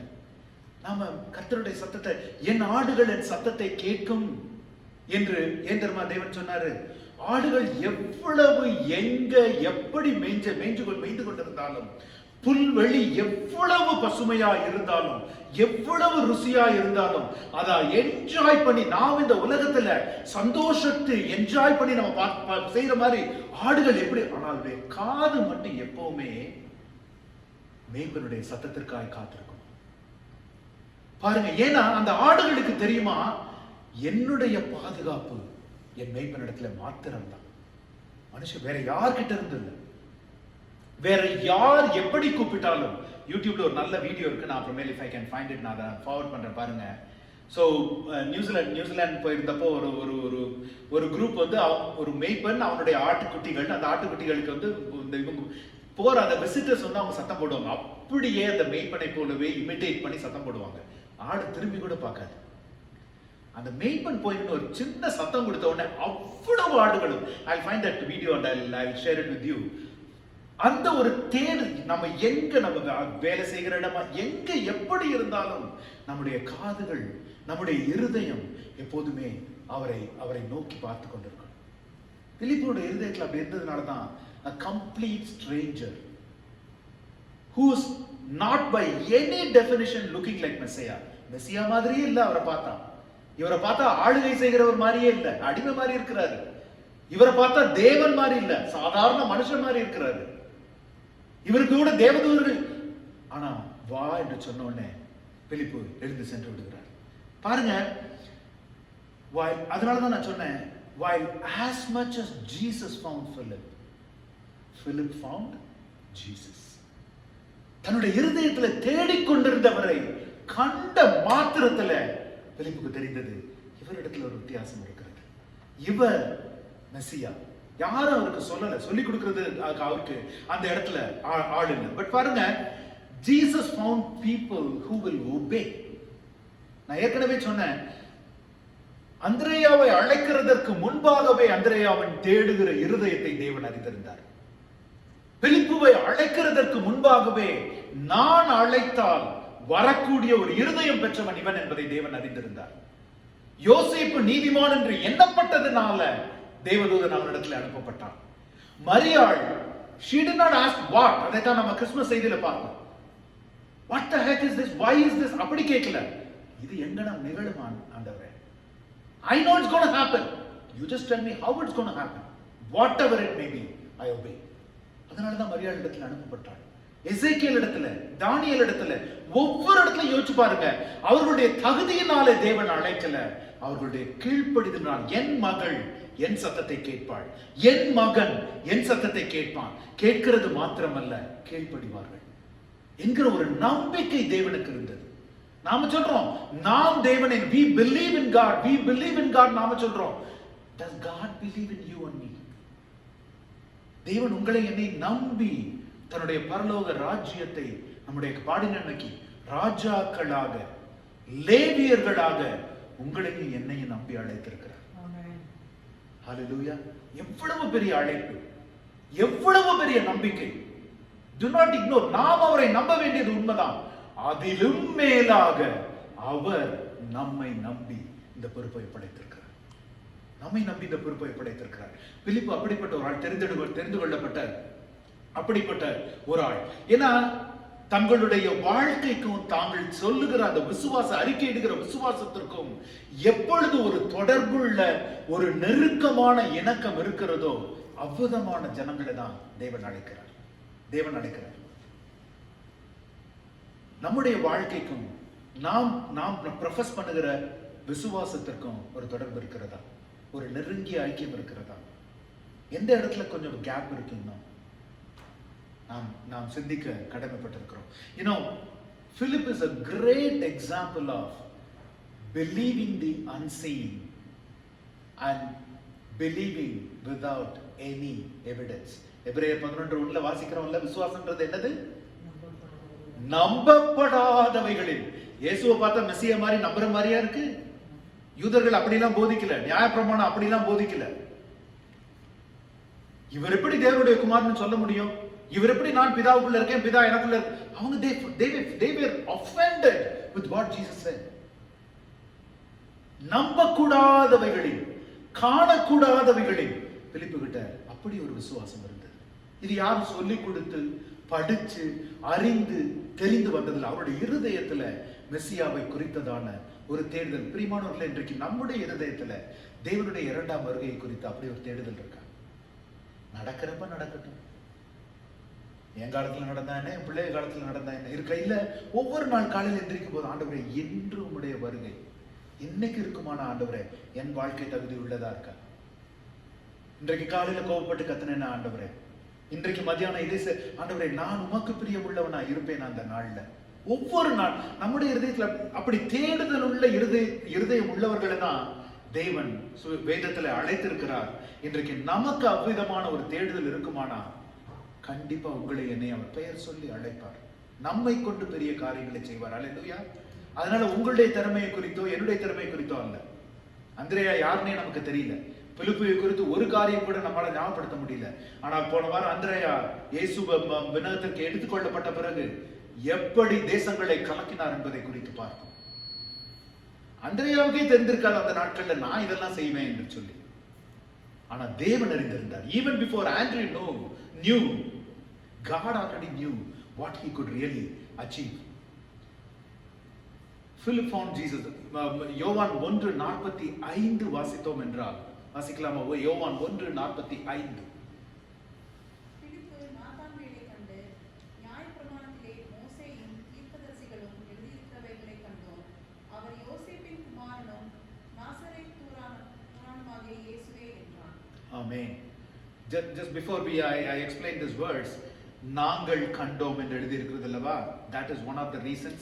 அது ஒரு காரணம் இவர் யோவான் ஸ்நானகரின் சீஷனாய் இருந்திருக்க கூடும் என்று வேத ஆராய்ச்சியாளர்கள் சொல்றது. But that's completely separate. It's very unique. பிலிப்பு நாத்தான்வேலை கண்டு நியாயப்பிரமாணத்திலே மோசேயும் தீர்க்கதரிசிகளும் எழுதியிருக்கிறவரை கண்டு, சும்மா சாதாரணமான மெசியாவை கண்டேன்னு சொல்ல வரல. எப்படி சொல்றாரு? பிலிப்பு நியாயப்பிரமாணத்தை அறிந்த ஒரு மனுஷராய் இருந்தார், தீர்க்கதரிசிகளை அறிந்த மனுஷராய் இருந்தார். அறிந்த மனுஷராய் மாத்திரமல்ல, நமக்கு அறிந்த காரியங்கள் நிறைய உண்டு. We know lot of things, but we believe only half of the things. அறிந்த மனுஷராய் மாத்திரமல்ல, அதை நம்புகிற ஒரு மனுஷராய் இருந்தார். நான் அறிந்து கொண்ட மெசியா எப்படி வருவார், என்ன வருவார், he was yearning. So not just intellectual knowledge, but he truly believed. வெறுமனே வந்து take Pharisees எல்லாம் மெசியா வருவார் நம்பினாங்களா? ஆனா விசுவாசிச்சாங்களா? நோ. வந்தப்ப விசுவாசிக்கல அவங்க. சோ பாருங்க, Philip was called, he knew the law, he knew the prophecy, அதை நம்பினார். தீர்க்கதரிசிகள் சொல்ற, அதனாலதான் போய் சொல்றாரு, மோசேயும் தீர்க்கதரிசிகளும் எழுதி இருக்கிறவரை கண்டோம். பாருங்க, not just believing the word, he lived in anticipation. வெறும் நம்பிக்கை. சரி, முதல்ல அறிந்த காரியம் ஒன்று, அதை நம்புகிறார். நம்புகிற காரியம் ஒன்று, அதன்படி வாழ்ந்தார். தான் எதை நம்பினாரோ அதை எதிர்நோக்கி காத்திருந்தார். இன்னைக்கு நாம எல்லாரும் இயேசுவினுடைய இரண்டாம் வருகையை நம்புறோம், அதனால தானே இங்க உட்கார்ந்து இருக்கோம். ஆனா அந்த எதிர்நோக்குதல் நம்முடைய இருதயத்தில் இருக்கா? கடைசியா எப்ப செகண்ட் கமிங்க பத்தி யோசிச்சீங்க? என்னைக்காவது பிரசங்கம் கேட்கிறப்பதான் யோசிப்போம். பைபிள் ஸ்டடி, எஸ், பைபிள் ஸ்டடியில யோசிப்போம். பட் ஆனா பாருங்க, அவர் ஒரு எதிர்நோக்குதலோடு வாழ்ந்து அவர் அறிந்த காரியங்கள் ஒன்று நியாயப்பிரமாணத்திலிருந்து, இரண்டாவது காரியம் அறிந்த காரியத்தை நம்பினது, இரண்டாவது, மூன்றாவது நம்பின காரியத்தின்படி வாழ்ந்தது, மூன்றாவது. பிலிப்புடைய வாழ்க்கையில இதை நாம் தெளிவாய் பார்க்கிறோமா? பாருங்க, தேவன் இது வந்து there is no predisposed notion, நான் நினைக்கிறபடி இப்படிதான் இருக்கணும், வேறு மாதிரி இருக்கணும் அப்படின்ற. he was open. He was open. Frankly speaking, he did not let doctrine to be in the way of his belief. தன்னுடைய விசுவாசத்திற்கு ஒரு தடையாய் நியாயப்பிரமாணம் இருந்து விடாத படிக்கு அவர் ஆவியில அனல் கொண்டிருந்தார். பாருங்க, இந்த நாட்கள், these are not the days of Holy Spirit indwelling into somebody. அது இன்னும் நடக்கல.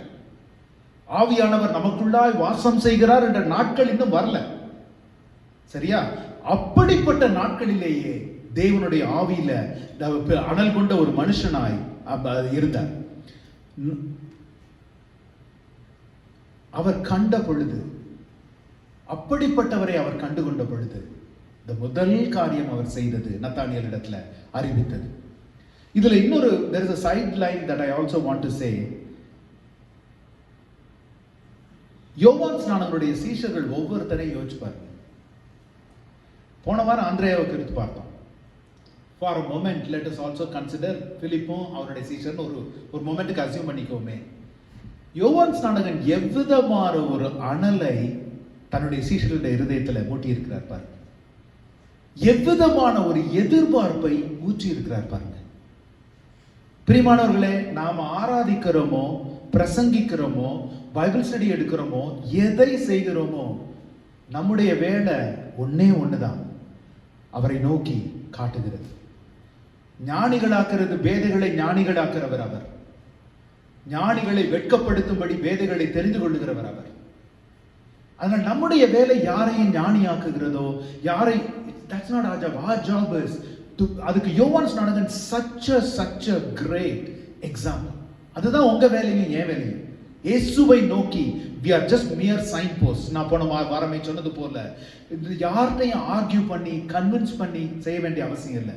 நம்முடைய வாழ்க்கை ஒரு சாட்சியா இருக்குமானால் நாம் அவருக்காக வைராக்கியம் கொண்டு நாம் நடக்கிறதை பிறர் பார்த்தார்கள் என்றால், யோசிச்சு பாருங்க, நத்தானியேல் போய் இவர் பார்த்தோன்னு என்ன சொல்றாரு? நாசரேத்திலிருந்து ஏதாவது நன்மையானது வருமா? என்ன சொல்ற நீ? அது எதுவுமே இவரை பாதிக்கல. சோ யோவானுடைய சீஷர்கள் ஒவ்வொருவரும் they not only believe the word, they live by the word, and அவர்களுடைய வாழ்க்கை அப்படி இருந்ததுனால, அந்த தாகத்தோடு தேடுதலோடு இருந்ததுனால,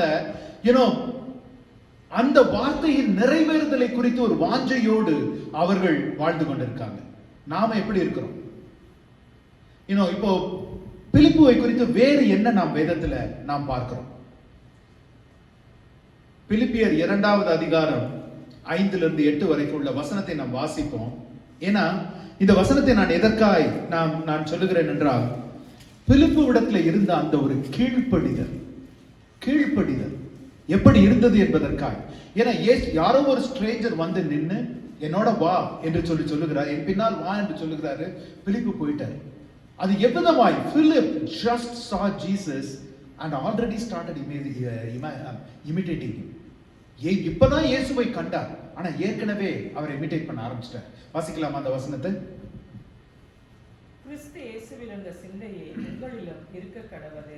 அவர் தேவனுடைய ரூபமாய் இருந்தும் தேவனுக்கு சமமாய் இருப்பதை கொள்ளையாடின பொருளாக எண்ணாமல் தம்மை தாமே வெறுமையாக்கி அடிமை ரூபம் எடுத்து மனுஷர் சாயலானார். அவர் மனுஷ ரூபமாய் காணப்பட்டு மரண பரியந்தம், அதாவது சிலுவை மரண பரியந்தமும் கீழ்ப்படிந்தவராகி தம்மை தாமே தாழ்த்தினார். கிறிஸ்து இயேசுவில் இருந்த இந்த சிந்தையே உங்களிலும் இருக்க கடவுது. பாருங்க, he was not holding on to something. இயேசுவானவர் அதை விட்டு immediate obedience. அவர் தன்னைத்தானே தாழ்த்தி மரண பரியந்தம் தாழ்த்தி, அந்த பாருங்க பிலிப்பு கிட்ட right from the get go அந்த obedience பார்க்க முடியும். அந்த obedience-க்கு ஒரு காரணம் சொல்ல முடியாது. There is no rationale for that. There is no reasoning for that. There is nothing. Just blind obedience. அது நம்ப கூடாததா இருந்தாலும் பரவாயில்ல, நான் நம்புவேன். அவ்விதமான செகண்ட் திங் பாருங்க, அவர்கிட்ட compassion like Jesus. அதான் சொன்னேன், இப்பதான் இயேசுவை சந்தித்தார், ஆனா அதற்குள்ள அவர் இமிடேட் பண்ண ஆரம்பிச்சிட்டார். compassion like Jesus. நத்தானியேல் ஓடுறார், நான் மெசியாவை கண்டேன், நான் ரட்சிக்கப்பட்டேன், முடிஞ்சது கதைன்றது இல்ல. உடனே தன்னுடைய நண்பன் நத்தானியேல்ட்ட ஓடுறார். ஓடி he proclaims, starts with his friend. he is starting with his friend first. மூன்றாவது testifies like இயேசுவை போல சாட்சி கொடுக்கிறார். நத்தானியேல் அவர்கிட்ட கேட்கும்போது என்ன சொல்றாரு? நான் வா உட்கார்ந்து நான் நியாயப்பிரமாணத்துல இருந்து உனக்கு நான் எக்ஸ்பிளைன் பண்ணி இவர் தான் ஏன் மெசியா அப்படி எல்லாம் சொல்லல. come and see. வந்து பார். இயேசுவானவர் என்ன சொன்னாரோ அதே காரியத்தை பிலிப்பு சொல்றாரு.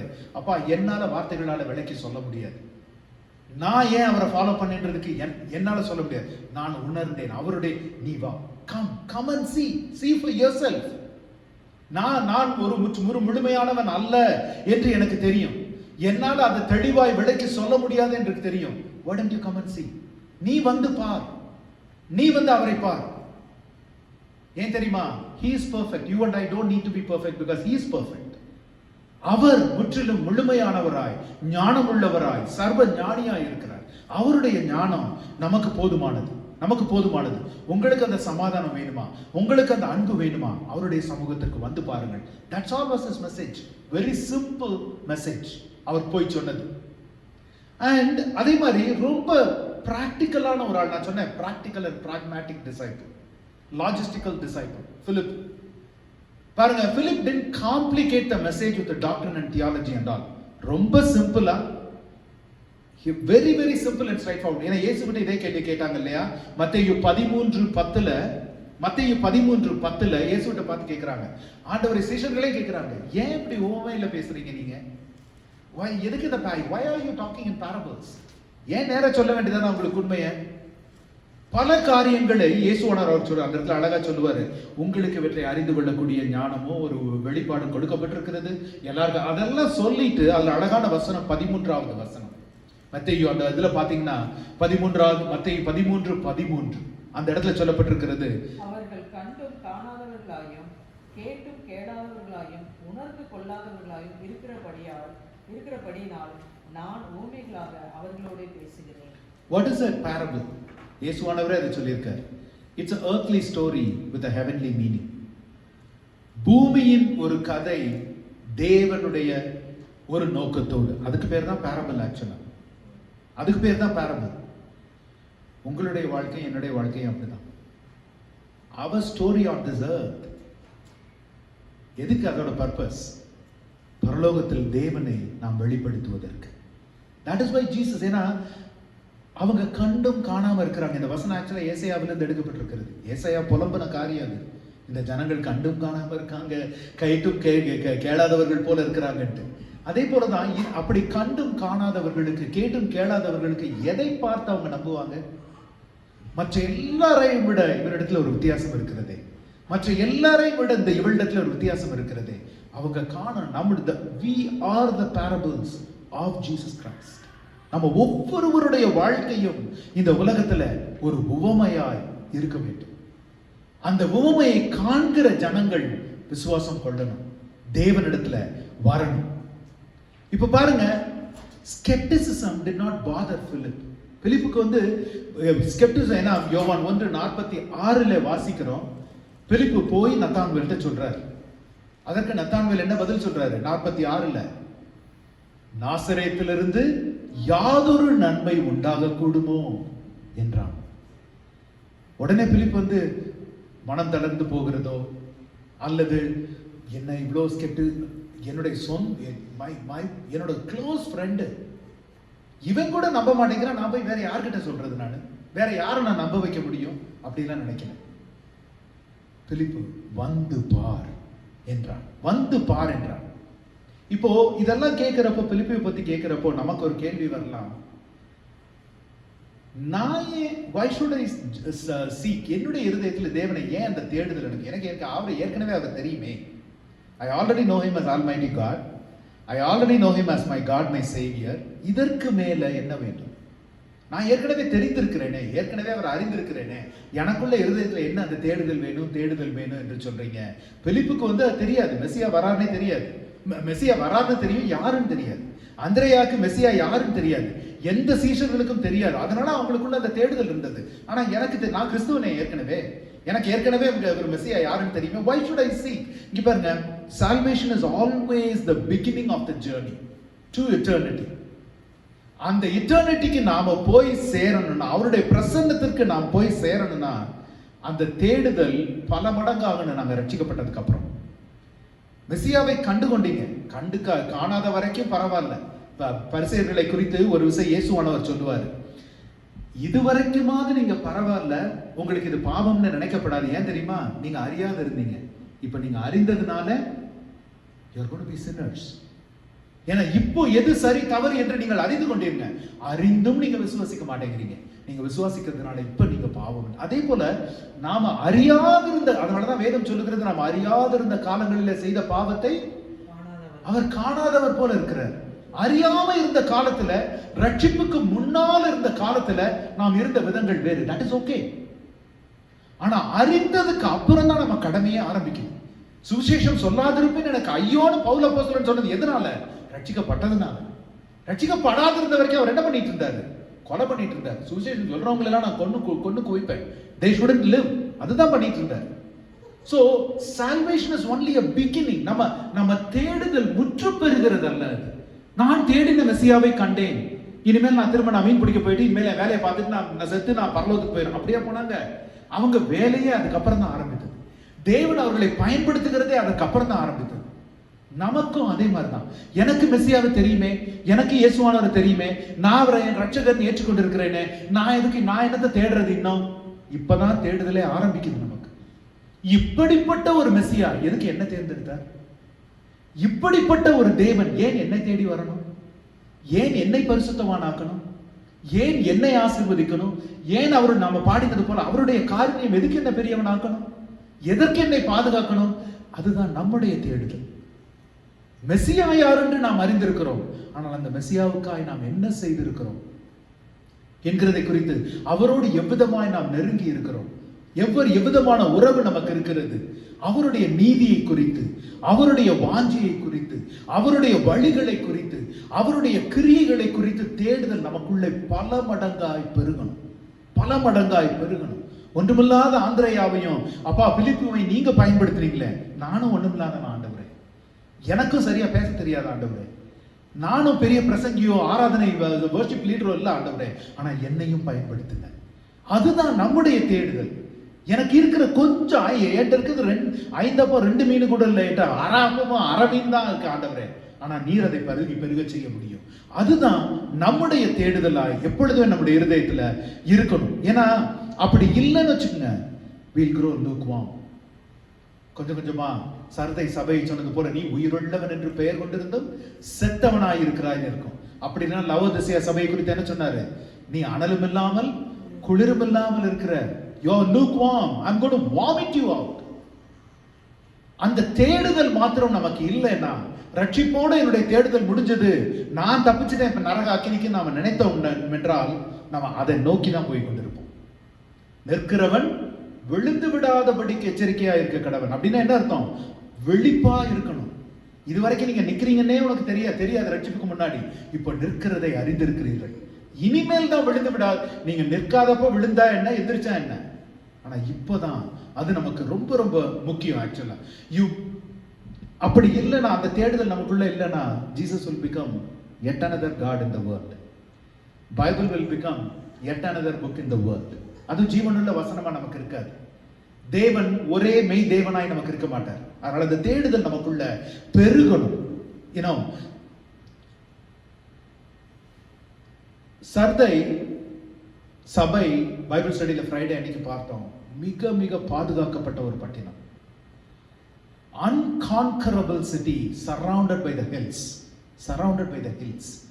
வேதத்தில் சொல்ற மாதிரி, இது குறித்து மிக ஆழமாய் வெள்ளிக்கிழமை அன்னைக்கு நம்ம பார்த்தோம். பர்வதங்கள் எருசலேமை சுற்றிமா இருக்கும் போல, அது மாதிரி சர்தை பட்டினம், it was completely surrounded by very steep cliffs. யாராலும் மேற்கொள்ள முடியாத ஒரு பட்டணம். ஆனா அதனால அவங்க அந்த பட்டணத்தை காவல் காக்காமல் விட்டார்கள்.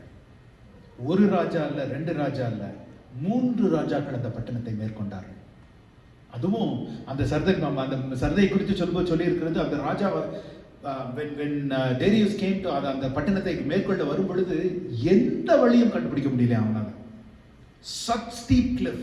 இந்த பட்டணத்துக்கு நாம் எப்படி போய் இதை நாம் கான்கர் பண்ண முடியும்னு நினைக்கிறப்போ, தன்னுடைய படை வீரர்களுக்கு சொன்னானா, இதற்கு ஒரு வழியை கண்டுபிடிக்கிறவனுக்கு நான் மிக மிக பெரிய வெகுமதிகள் கொடுத்து விடுவேன் என்று சொன்ன பொழுது, அந்த படை வீரர்கள் என்ன பண்ணாங்க தெரியுமா? வழியை தேடல. அங்க மேல நின்று, அந்த கோட்டையின் மேல் நின்று காத்து கொண்டிருந்த அந்த காவலாளிகளை கவனமாய் உற்று கவனிக்கிறார்கள். அதுல ஒருத்தன் தன்னுடைய தலைச்சீராய் தூங்கி கொண்டிருக்கான். தலைச்சீராய்க்கு அவனுடைய ஹெல்மெட் கீழே விழுந்து உருண்டு மலையின் கீழ் வரும் பொழுது, ஒரு ரகசிய வழியின் மூலமாய் அவன் வெளியே வந்து அந்த ஹெல்மெட்டை எடுத்துட்டு போறதை பார்த்து, அந்த வழியை கண்டுபிடித்து முழு படைகளும் மேலே ஏறி போய் அந்த கோட்டை சுவரை சுற்றி பார்த்தா எந்த காவலும் இல்லை. இவங்க நினைச்சிட்டு போறாங்க பெரிய போராட்டம் இருக்கும், நாம யுத்தத்துக்கு ஆயத்தமா போவோம், எல்லா ஆயுதங்களோடு போவோம். மேல போய் பார்த்தா unguarded city. Unguarded strength is weakness. அதே போலதான் unguarded salvation is also weakness. அவர் ரட்சித்துட்டாரு, அவருடைய ரத்தம் பலமான உள்ளது, நான் என்ன செய்ய வேண்டியது இருக்கு? நான் அப்படி அல்ல. பாருங்க, சர்தை அவர்கள் மேற்கொள்ளப்பட்டது எதிரியின் பலத்தினால் அல்ல, தங்களுடைய அசதியினாலும் தங்களுடைய பலவீனத்தினாலும் அவர்கள் மேற்கொள்ளப்பட்டார்கள். நாம ரட்சிப்புடைய வாழ்க்கையில அசதியா இருந்தோம்னா நம்ம வாழ்க்கையிலே அதே தான் நடக்கும். அப்படி அசதியா இருக்க வேண்டும் என்றால் ஒரே வழி, அனல் கொண்டு அவரை தேடுகிறது, அவருடைய நீதியை தேடுகிறது, அவருடைய ரட்சிப்பை தேடுகிறது, ரட்சிப்பை பிறருக்காய் தேடுகிறது, அவருடைய கிரியைகளை தேடுகிறது, அவருடைய வழிகளை தேடுகிறது. அதுதான் Make Jesus as your part of everyday life. ஏன்னா அவர் எரேமியா 29:13 ஏன்னா 29:11 எல்லாருக்கும் நல்லா தெரியும். எரேமியா 29:11 நல்லா தெரியும். 29:13 தெரியுமா? நீ என்னை தேடுவாய், தேடி நீ கண்டடைவாய். அவர் சொல்றாரு, you will seek me and you will find me when you search for me with all your heart. நீ என்னை தேடி நீ கண்டடைவாய். எப்போ? உன் முழு இருதயத்தோடு நீ என்னை தேடும் பொழுது. 29:13. எந்த இடத்திலும் எந்த நேரத்திலும் நம்ம பாடினோம், துயரத்தில் கூப்பிட்டேன் ஆண்டவரே, உதவிக்காய் கதறினேன் ஆண்டவரே, என் அழுகுரலை நீங்க கேட்டீங்க, என்னை குனிந்து தூக்குனீங்க ஆண்டவரே, பெரியவன் ஆக்கினீங்க உமது காருண்யத்தால். சங்கீதம் 35. Your gentleness has made me great. ஏன்னா அவர் ஜீவனுள்ள ஒரு தேவன். அவர் நம்மோடு அந்த thriving relationship, அந்த உறவை அவர் வாஞ்சிக்கிறார். நம்ம இடத்துல அந்த தாகம் இல்லாமல் போனால், இருதயத்தில் அந்திரேயாவிடத்துல பிலிப்பிட இருந்த அந்த தாகம் இல்லாமல் போனால் அந்த உறவு குளிர்ந்து போயிடும். அவர் அனலாதான் இருப்பார், ஆனா நாம குளிர்ந்து போயிடுவோம். ஒரு நிமிஷம் யோசிச்சு பாருங்க. இப்போ உங்க பிள்ளைங்களோ இல்ல ஒரு ஹஸ்பண்டோ இல்ல ஒய்ஃபோ வீட்டுக்கு வர்றதுக்கு ரொம்ப லேட் ஆயிடுச்சுன்னா எவ்வளவு தேடுவோம்? வந்தா வந்துட்டு போறாங்க, எப்ப வேணா வந்துட்டு போறாங்க, காலையில வரட்டும் இல்லைன்னா நைட் வரட்டும், நமக்கு என்ன அப்படின்னு இருப்பீங்களா? ஈவன் இப்போ பிசினஸ் டிராவல்ல போயிருக்கப்போ கூட திடீர்னு அன்எக்ஸ்பெக்டடா வரதுக்கு ஒரு நாள் லேட் ஆச்சுன்னா ஃபோன் பண்ணி கன்ஃபார்ம் பண்ணுவோம். என்ன ஆச்சு, எங்க இருக்கிறீங்க, ஏன் வரல, எத்தனை ஃபோன் பண்ணுவோம், எத்தனை பேருக்கு ஃபோன் பண்ணுவோம், எவ்வளவு பேர்கிட்ட கேட்போம். அப்படி விதமான ஏசப்பா சொல்லியிருக்காங்க, நான் திருடனை போல வருவேன், கள்வனை போல வருவேன் சொல்லியிருக்காங்க. அதை குறித்து நமக்கு என்ன ஒரு பிரச்சனை இருக்கிறது? என்ன அந்த ஒரு தேடுதல் நமக்கு இருக்கா? நம்ம பிள்ளைங்க லேட் ஆயிடுச்சுன்னா, நம்ம கணவன் லேட் ஆயிட்டா, மனைவி லேட் ஆயிட்டா, எப்போ ஒரு பழைய பாடல், ரொம்ப அழகான ஒரு பாடல் இருந்தது, எப்போ வருவீரன் இயேசுவே, ஏங்கி என் உள்ளம் உம்மை தேடுதே, விரைந்து பறந்து விரைந்து சீக்கிரம் வாருமே. ரொம்ப சாரான ஒரு அழகான பாடல். அந்த ஒரு தேடுதல், வாங்க ஆண்டவரே, நான் நமக்காய் காத்து, நாம மனவாட்டி, அவருடைய மனவாட்டி, நாம் அவ்விதமாய் தேட கடமைப்பட்டிருக்கிறோம். அவ்விதமாய் நாம் தேட கடமைப்பட்டிருக்கிறோம். இப்போ பிசைட்ஸ் இந்த நத்தானிவேல் அவர் சொன்னது குறிவிரைவா யோவான் 12வது அதிகாரம் 21-22 நாம் பார்க்கிறோம், சில கிரேக்கர்கள் அவரை தேட வராங்க. வாசிக்கலாமா? யோவான் 12வது அதிகாரம் 20-21 வசனங்கள். பண்டிகையில் ஆராதனை செய்ய வந்தவர்களில் சில கிரேக்கர் இருந்தார்கள். அவர்கள் கலிலேயா நாட்டு பெத்சாய்தா ஊரான் ஆகிய பிலிப்பின் இடத்தில் வந்து, ஐயா, இயேசுவை காண விரும்புகிறோம் என்று அவனை வேண்டிக் கொண்டார்கள். பாருங்க, what does it mean? Philip was a Greek name. நான் ஆரம்பத்திலே சொன்னேன், பிலிப்புடைய சரித்திரத்தை குறித்து நமக்கு ஒன்று சொல்லப்படல. அவங்க அம்மா அப்பா யாரு, எதனால அவருக்கு கிரீக் நேம் வந்தது, அதை பத்தி எல்லாம் நமக்கு சொல்லப்படல. ஆனா பாருங்க, கிரேக்க ஜனங்கள் மத்தியில பிலிப்பு ஒரு சீஷன் என்பதற்கு ஒரு சாட்சி இருந்தது. அவங்க எருசலேமுக்கு வரும்போது என்ன சொல்றாங்க? ஒரு யூதனை போய் தேடி பார்த்து அவங்க கேட்கல, ஒரு கிரேக்கனை தேடி, ஓ நமக்கு தெரிஞ்ச ஒரு ஆள் அங்க உள்ள இருக்கான். which means Philip was not silent about his faith. தன்னுடைய விசுவாசத்தை குறித்து ரொம்ப மறைச்சு அப்படிலாம் கிடையாது. பெத்சாய்தா ஊரான் ஆகிய பிலிப்புவை அவங்களுக்கு எவ்வளவு தெளிவா தெரிஞ்சிருக்கு பாருங்க. வந்திருக்கிற அந்த கிரேக்கர்களுக்கு, நம்மால ஒருத்தன் உள்ள இருக்கான், இயேசு கூட இருக்கான், அவங்கிட்ட போய் கேட்டோம்னா இயேசுப்பாட்ட நம்ம கூட்டிட்டு போவோம், இயேசுகிட்ட நம்ம கூட்டிட்டு போவோம். பிலிப்புடைய விசுவாசம், இதை குறித்தெல்லாம் வேதம் நமக்கு சொல்லல. ஆனா ஒவ்வொரு முறை வெகேஷனுக்கு அவர் ஊருக்கு போனப்ப என்ன பண்ணாரு? பிலிப்பு பெத்சாய்தா போறப்ப எல்லாம் என்ன பண்ணாரு? போறப்ப எல்லாம் சுவிசேஷம் சொல்லியிருக்காரு. தன்னுடைய அப்பா, நீ நம்புறியோ நம்புறியோ, சொல்றது ஏன் வேலை, நான் இயேசுவோட இருக்கேன், நான் அவருடைய சீஷனா இருக்கிறேன், நான் அவரை பின்பற்றுகிறேன், எனக்குள்ள ஒரு சமாதானம் இருக்கிறது, எனக்குள்ள ஒரு அமைதி இருக்கிறது. பிலிப்பு சொல்லி சொல்லி பாருங்க, அவங்க பாஸ்கா பண்டிகைக்கு எருசலேமுக்கு வந்து நம்ம பிலிப்பு கிட்ட போனா இயேசு கிட்ட போக முடியும். ஆமென். இன்றைக்கு உங்களை என்னையும் பார்த்து இந்த உலகம் அப்படி இல்லை சொல்லணும். நான் ஜோசப் கிட்ட போனா அவர் என்னை இயேசு கிட்ட நடத்துவார். நான் ஜோயல் கிட்ட போனா என்ன அவர் இயேசு கிட்ட நடத்துவார். ராபின்ட்ட போனா அவர் என்னை இயேசு கிட்ட நடத்துவார். அதுதான் நம்முடைய சாட்சியா இருக்கணும். பிலிப்புவை தேடி அவங்க வந்து, நான் பிலிப்பு கிட்ட போனா இயேசு கிட்ட போறதுக்கு ஒரு வழி கிடைக்கும், அவருடைய ஆசீர்வாதங்கள் எனக்கு கிடைக்கப்பெறும், அவருடைய சமாதானமும் அமைதியும் அன்பும் எனக்கு கிடைக்கப்பெறும். அதுதான் நம்முடைய சாட்சியாய் இருக்கணும். ஆனா பாருங்க, இப்படிப்பட்ட பிலிப்பு தேவனை குறித்த தேடுதலோடு இருந்த, இவ்வளவு வாஞ்சையா இருந்த, இவ்வளவு சுவிசேஷம் சொல்லுகிறவனா இருந்த, தேவனுக்கு சாட்சியா இருந்த பிலிப்பு சோதிக்கப்படுகிறார். வாசிக்கலாமா? யோவான் 6வது அதிகாரம் 5-7 வசனங்கள் வரைக்கும் வாசிக்கலாமா? யோவான் 6வது அதிகாரம். பிலிப்பு சோதிக்கப்படுகிறார். ஏன்னா நீங்களும் நானும் தேவனுடைய பிள்ளைகள் என்கிறதுனால நாம் சோதனைக்கு விலக்கப்பட்டவர்கள் அல்ல. சோதனைக்கு விலக்கப்பட்ட faith that cannot be, that is not tested cannot be trusted. Greg Laurie used to say always, சோதிக்கப்படாத ஒரு விசுவாசம் நம்பத்தகுந்த விசுவாசமே அல்ல. அதனால நமக்கு we are not exempt from the testing. பாருங்க, பிலிப்பு சோதிக்கப்படுகிறார். வாசிக்கலாமா?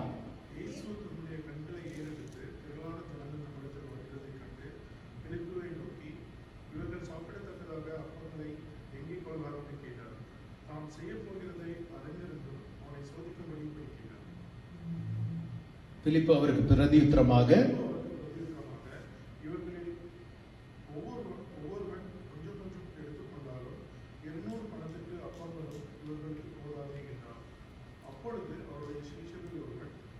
போதாதே என்றார். போதும், அதோட போதும். இப்ப பாருங்க, எலியா நம்மை போல பாடுள்ள மனுஷனா இருந்தான் என்று சொல்லப்பட்டிருக்கிறது போல, அந்திரேயா நம்மை போல பாடுள்ள மனுஷனா இருந்தான். பிலிப்பு நம்மை போல பாடுள்ள மனுஷனா இருந்தான். அதற்கு ஒரு உதாரணம் தான் இது. அவங்கெல்லாம் சூப்பர் நேச்சுரல் பீயிங்ஸ் இல்லை, அதிசயமாய் வானத்திலிருந்து குதிச்சவங்க அல்ல. அதுக்கு இது ஒரு நல்ல ஒரு உதாரணம். பாருங்க, Philip is very, he is logistical, he is very practical and pragmatic. ஆண்டவரே, தப்பான முடிவை தான் எடுத்துறாதீங்க. I'm guarding you from making the wrong decision. நம்ம 5000 பேரை நம்ம போஷிக்கிறதுக்கு நம்ம 200 டினாரிக்கு நம்ம வாங்கினா கூட பத்தாது. ஸோ அவசரப்பட்டு எதுவும் வார்த்தையை கொடுத்துறாதீங்க, வார்த்தையை விட்டுறாதீங்க. ஆண்டவரே, மாட்டிக்கிங்க. நம்மகிட்ட அவ்வளோ ஃபைனான்ஸ் அவ்வளோ சரியில்லை, பேங்க்ல அவ்வளோ பேலன்ஸ் இல்லை. பாருங்க, he is very very quick to the logistical thing, practical thing and pragmatic thing. நம்மளும் பல நேரத்தில் ஒரு பிரச்சனைகள் வரும் பொழுதோ, ஒரு எது வரும்போது நமக்கு quick calculate, how do I react to this, how do I plan to this, how do we do this, நமக்கு அந்த tactical thinking. பாருங்க, மெசியா என்று இயேசுவை அறிந்து அவரை ஏற்றுக்கொண்ட பிலிப்பு, ஆனா அதனுடைய முழு தாக்கமும் இன்னும் அவருடைய இருதயத்துல பிடிபடல, இன்னும் புரியல. அவர் மெசியா தான், அவர் வந்திருக்கிற மெசியா தான், அதை முழுமையா ஏற்றுக்கொள்கிறார். பட் அதோட ரியல் மீனிங் என்னன்னா, நம்முடைய வாழ்க்கையில் நம்ம தடுமாறுறது இல்லையா? எத்தனை நாள்ல நினைச்சிருக்கோம், ஆண்டவரே நான் அப்படி பேசியிருக்க கூடாது, நான் அவிதமாய் செய்திருக்க கூட. ஒரு விஷயத்துல நமக்கு விடுதலை கிடைத்த பின்பு எவ்வளவு நான் தடுமாறினேன், எவ்வளவு சஞ்சலப்பட்டேன். ஆண்டவரே, இனிமேல் நான் சஞ்சலப்படாதபடிக்கு, உண்மையில இன்னும் நான் அதிகமாய் நான் நம்ப விசுவாசத்தோடு இருக்கும்படிக்கு என்று நாம் சொல்லுகிற எத்தனை சூழ்நிலை அவிதமா இருக்கு. பிலிப்புக்கு அவிதமான ஒரு சூழ்நிலை இது, அவிதமான ஒரு சூழ்நிலை இது. ஏன்னா he is a God divine, he can do anything possible. And Philip வந்து immediately his mind went to what and not who. நாம் யாரோடு இருக்கிறோம் என்பதை விட அந்த இம்மீடியட்டா அந்த காரியம் எப்படி செய்யணும், இது தவறாய் போய்விடக்கூடாது, அதுல தான் பிலிப்போட மைண்ட் ரொம்ப போச்சு. இயேசு நம்மோடு இருக்கிறார், அவரால் எதையும் செய்ய முடியும் என்கிற ஒரு சிந்தை பிலிப்புக்கு அந்த இடத்துல இல்லாம போய்விட்டது. when God asks us to do something, always we need to remember that he is the one who makes things happen. காரியங்களை நடப்பிக்கிறவர் கர்த்தர். நம்ம அவரை கேட்கறதுனால நம்ம என்ன நினைச்சிடக்கூடாது, என்கிட்ட கொஞ்சம் திறமை இருக்கு போல இருக்கு, அதனாலதான் ஆண்டவர் என்னை தேடி வந்து கேட்கிறாரு. என்கிட்ட கொஞ்சம் பலன் இருக்கு போல இருக்கு, ஆண்டவர் அதனாலதான் என்ன தேடி வந்து தூக்க சொல்றாரு. என்கிட்ட கொஞ்சம் ஞானம் இருக்கு போல இருக்கு, அதனாலதான் ஆண்டவர் என்ன வந்து கொஞ்சம் போதிக்க சொல்றாரு. அவ்விதமா நம்ம எண்ணி விடக்கூடாது. Never ever think like that. அவர் நம்மை தேடி வந்து கேட்கும் பொழுது காரியங்களை வாய்க்க பண்ணுகிறவர் அவர் மாத்திரமே. நமக்கு அது எந்த காரியமா இருந்தாலும் அதை நடப்பிக்கிறவர். நாம we are mere instruments of his hand. இப்போ நான் யார்கிட்டயா ஒருத்தர் கேட்கிறேன்னு வச்சுக்கோங்க, ராபின் என்ன பண்ணீங்க அப்படின்னா, நான் ஒன்றும் பண்ணலன்னா எங்கள் வீட்டில் கத்திரிக்கோள் வந்து எல்லா லான் மூவிங்கும் பண்ணிச்சேன்னா, லான் மூவர் அதுவா போய் எல்லா லான் மூவிங் பண்ணிச்சானா அப்படின்னு சொல்லுவார? லான் மூவர் is an instrument in our hand. சரியா? So we are mere instruments in his hand. அவரால் ஈர்க்கப்படுகிற அந்த ஒரு இதுல ஒரு விசேஷமான காரியம் பாருங்கன்னா, வீட்டில் போய் வாட்சி பாருங்க. இதுக்கு முந்தின அதிகாரம் என்ன தெரியுமா? மிக மிக பெரிய அற்புதம் தேவன் செய்கிறார். 38 வருடங்களாய் பெரும்பாடாய் கிடந்த அந்த ஒரு முடவனை அந்த குளத்தின் அருகே இயேசுவானவர் எழுந்து நடவும் படுக்கை தூக்கிக்கொண்டு எந்திரிச்சு நடந்து போன்றாரு. அதற்கு அடுத்த அதிகாரத்துல இதை நாம் வாசிக்கிறோம். பிலிப்புக்கு அது ஞாபகம் இல்லை. சகலத்தையும் புதிதாக்குகிற கர்த்தர் என்னோடு இருக்கிறார். வானகத்தின் மன்னாவாகிய கர்த்தர் என்னோடு இருக்கிறார். அவர் வானத்திலிருந்து காடைகளை இறக்கினவர் பழைய உடன்படிக்கையில. அதை நான் வாசித்திருக்கிறேன். இந்த நாளிலும் அப்பங்களை இறக்க அவர் வல்லவராய் இருக்கிறார். நியாயப்பிரமாணத்தை அறிந்த ஒரு மனுஷன். பிரியமானவர்களே, நாமும் அப்படிதான். வசனம் தெரியும், ஆவியின் அபிஷேகம் உண்டு, ஆனால் நாம் தடுமாறுகிற நேரங்களும் உண்டு. அதுதான் ரியல் லைஃப். நான் தடுமாறவே மாட்டேன், நான் அப்படி நிற்கிறவன் விழுந்து விடாதபடிக்கு எச்சரிக்கையா இருக்க கடவன். ஏன் சொல்லுது தெரியுமா? விழுவோம் என்று தேவனுக்கு தெரியும், விழுகிறதற்குரிய சூழ்நிலைகள் வரும் என்று தேவனுக்கு தெரியும்.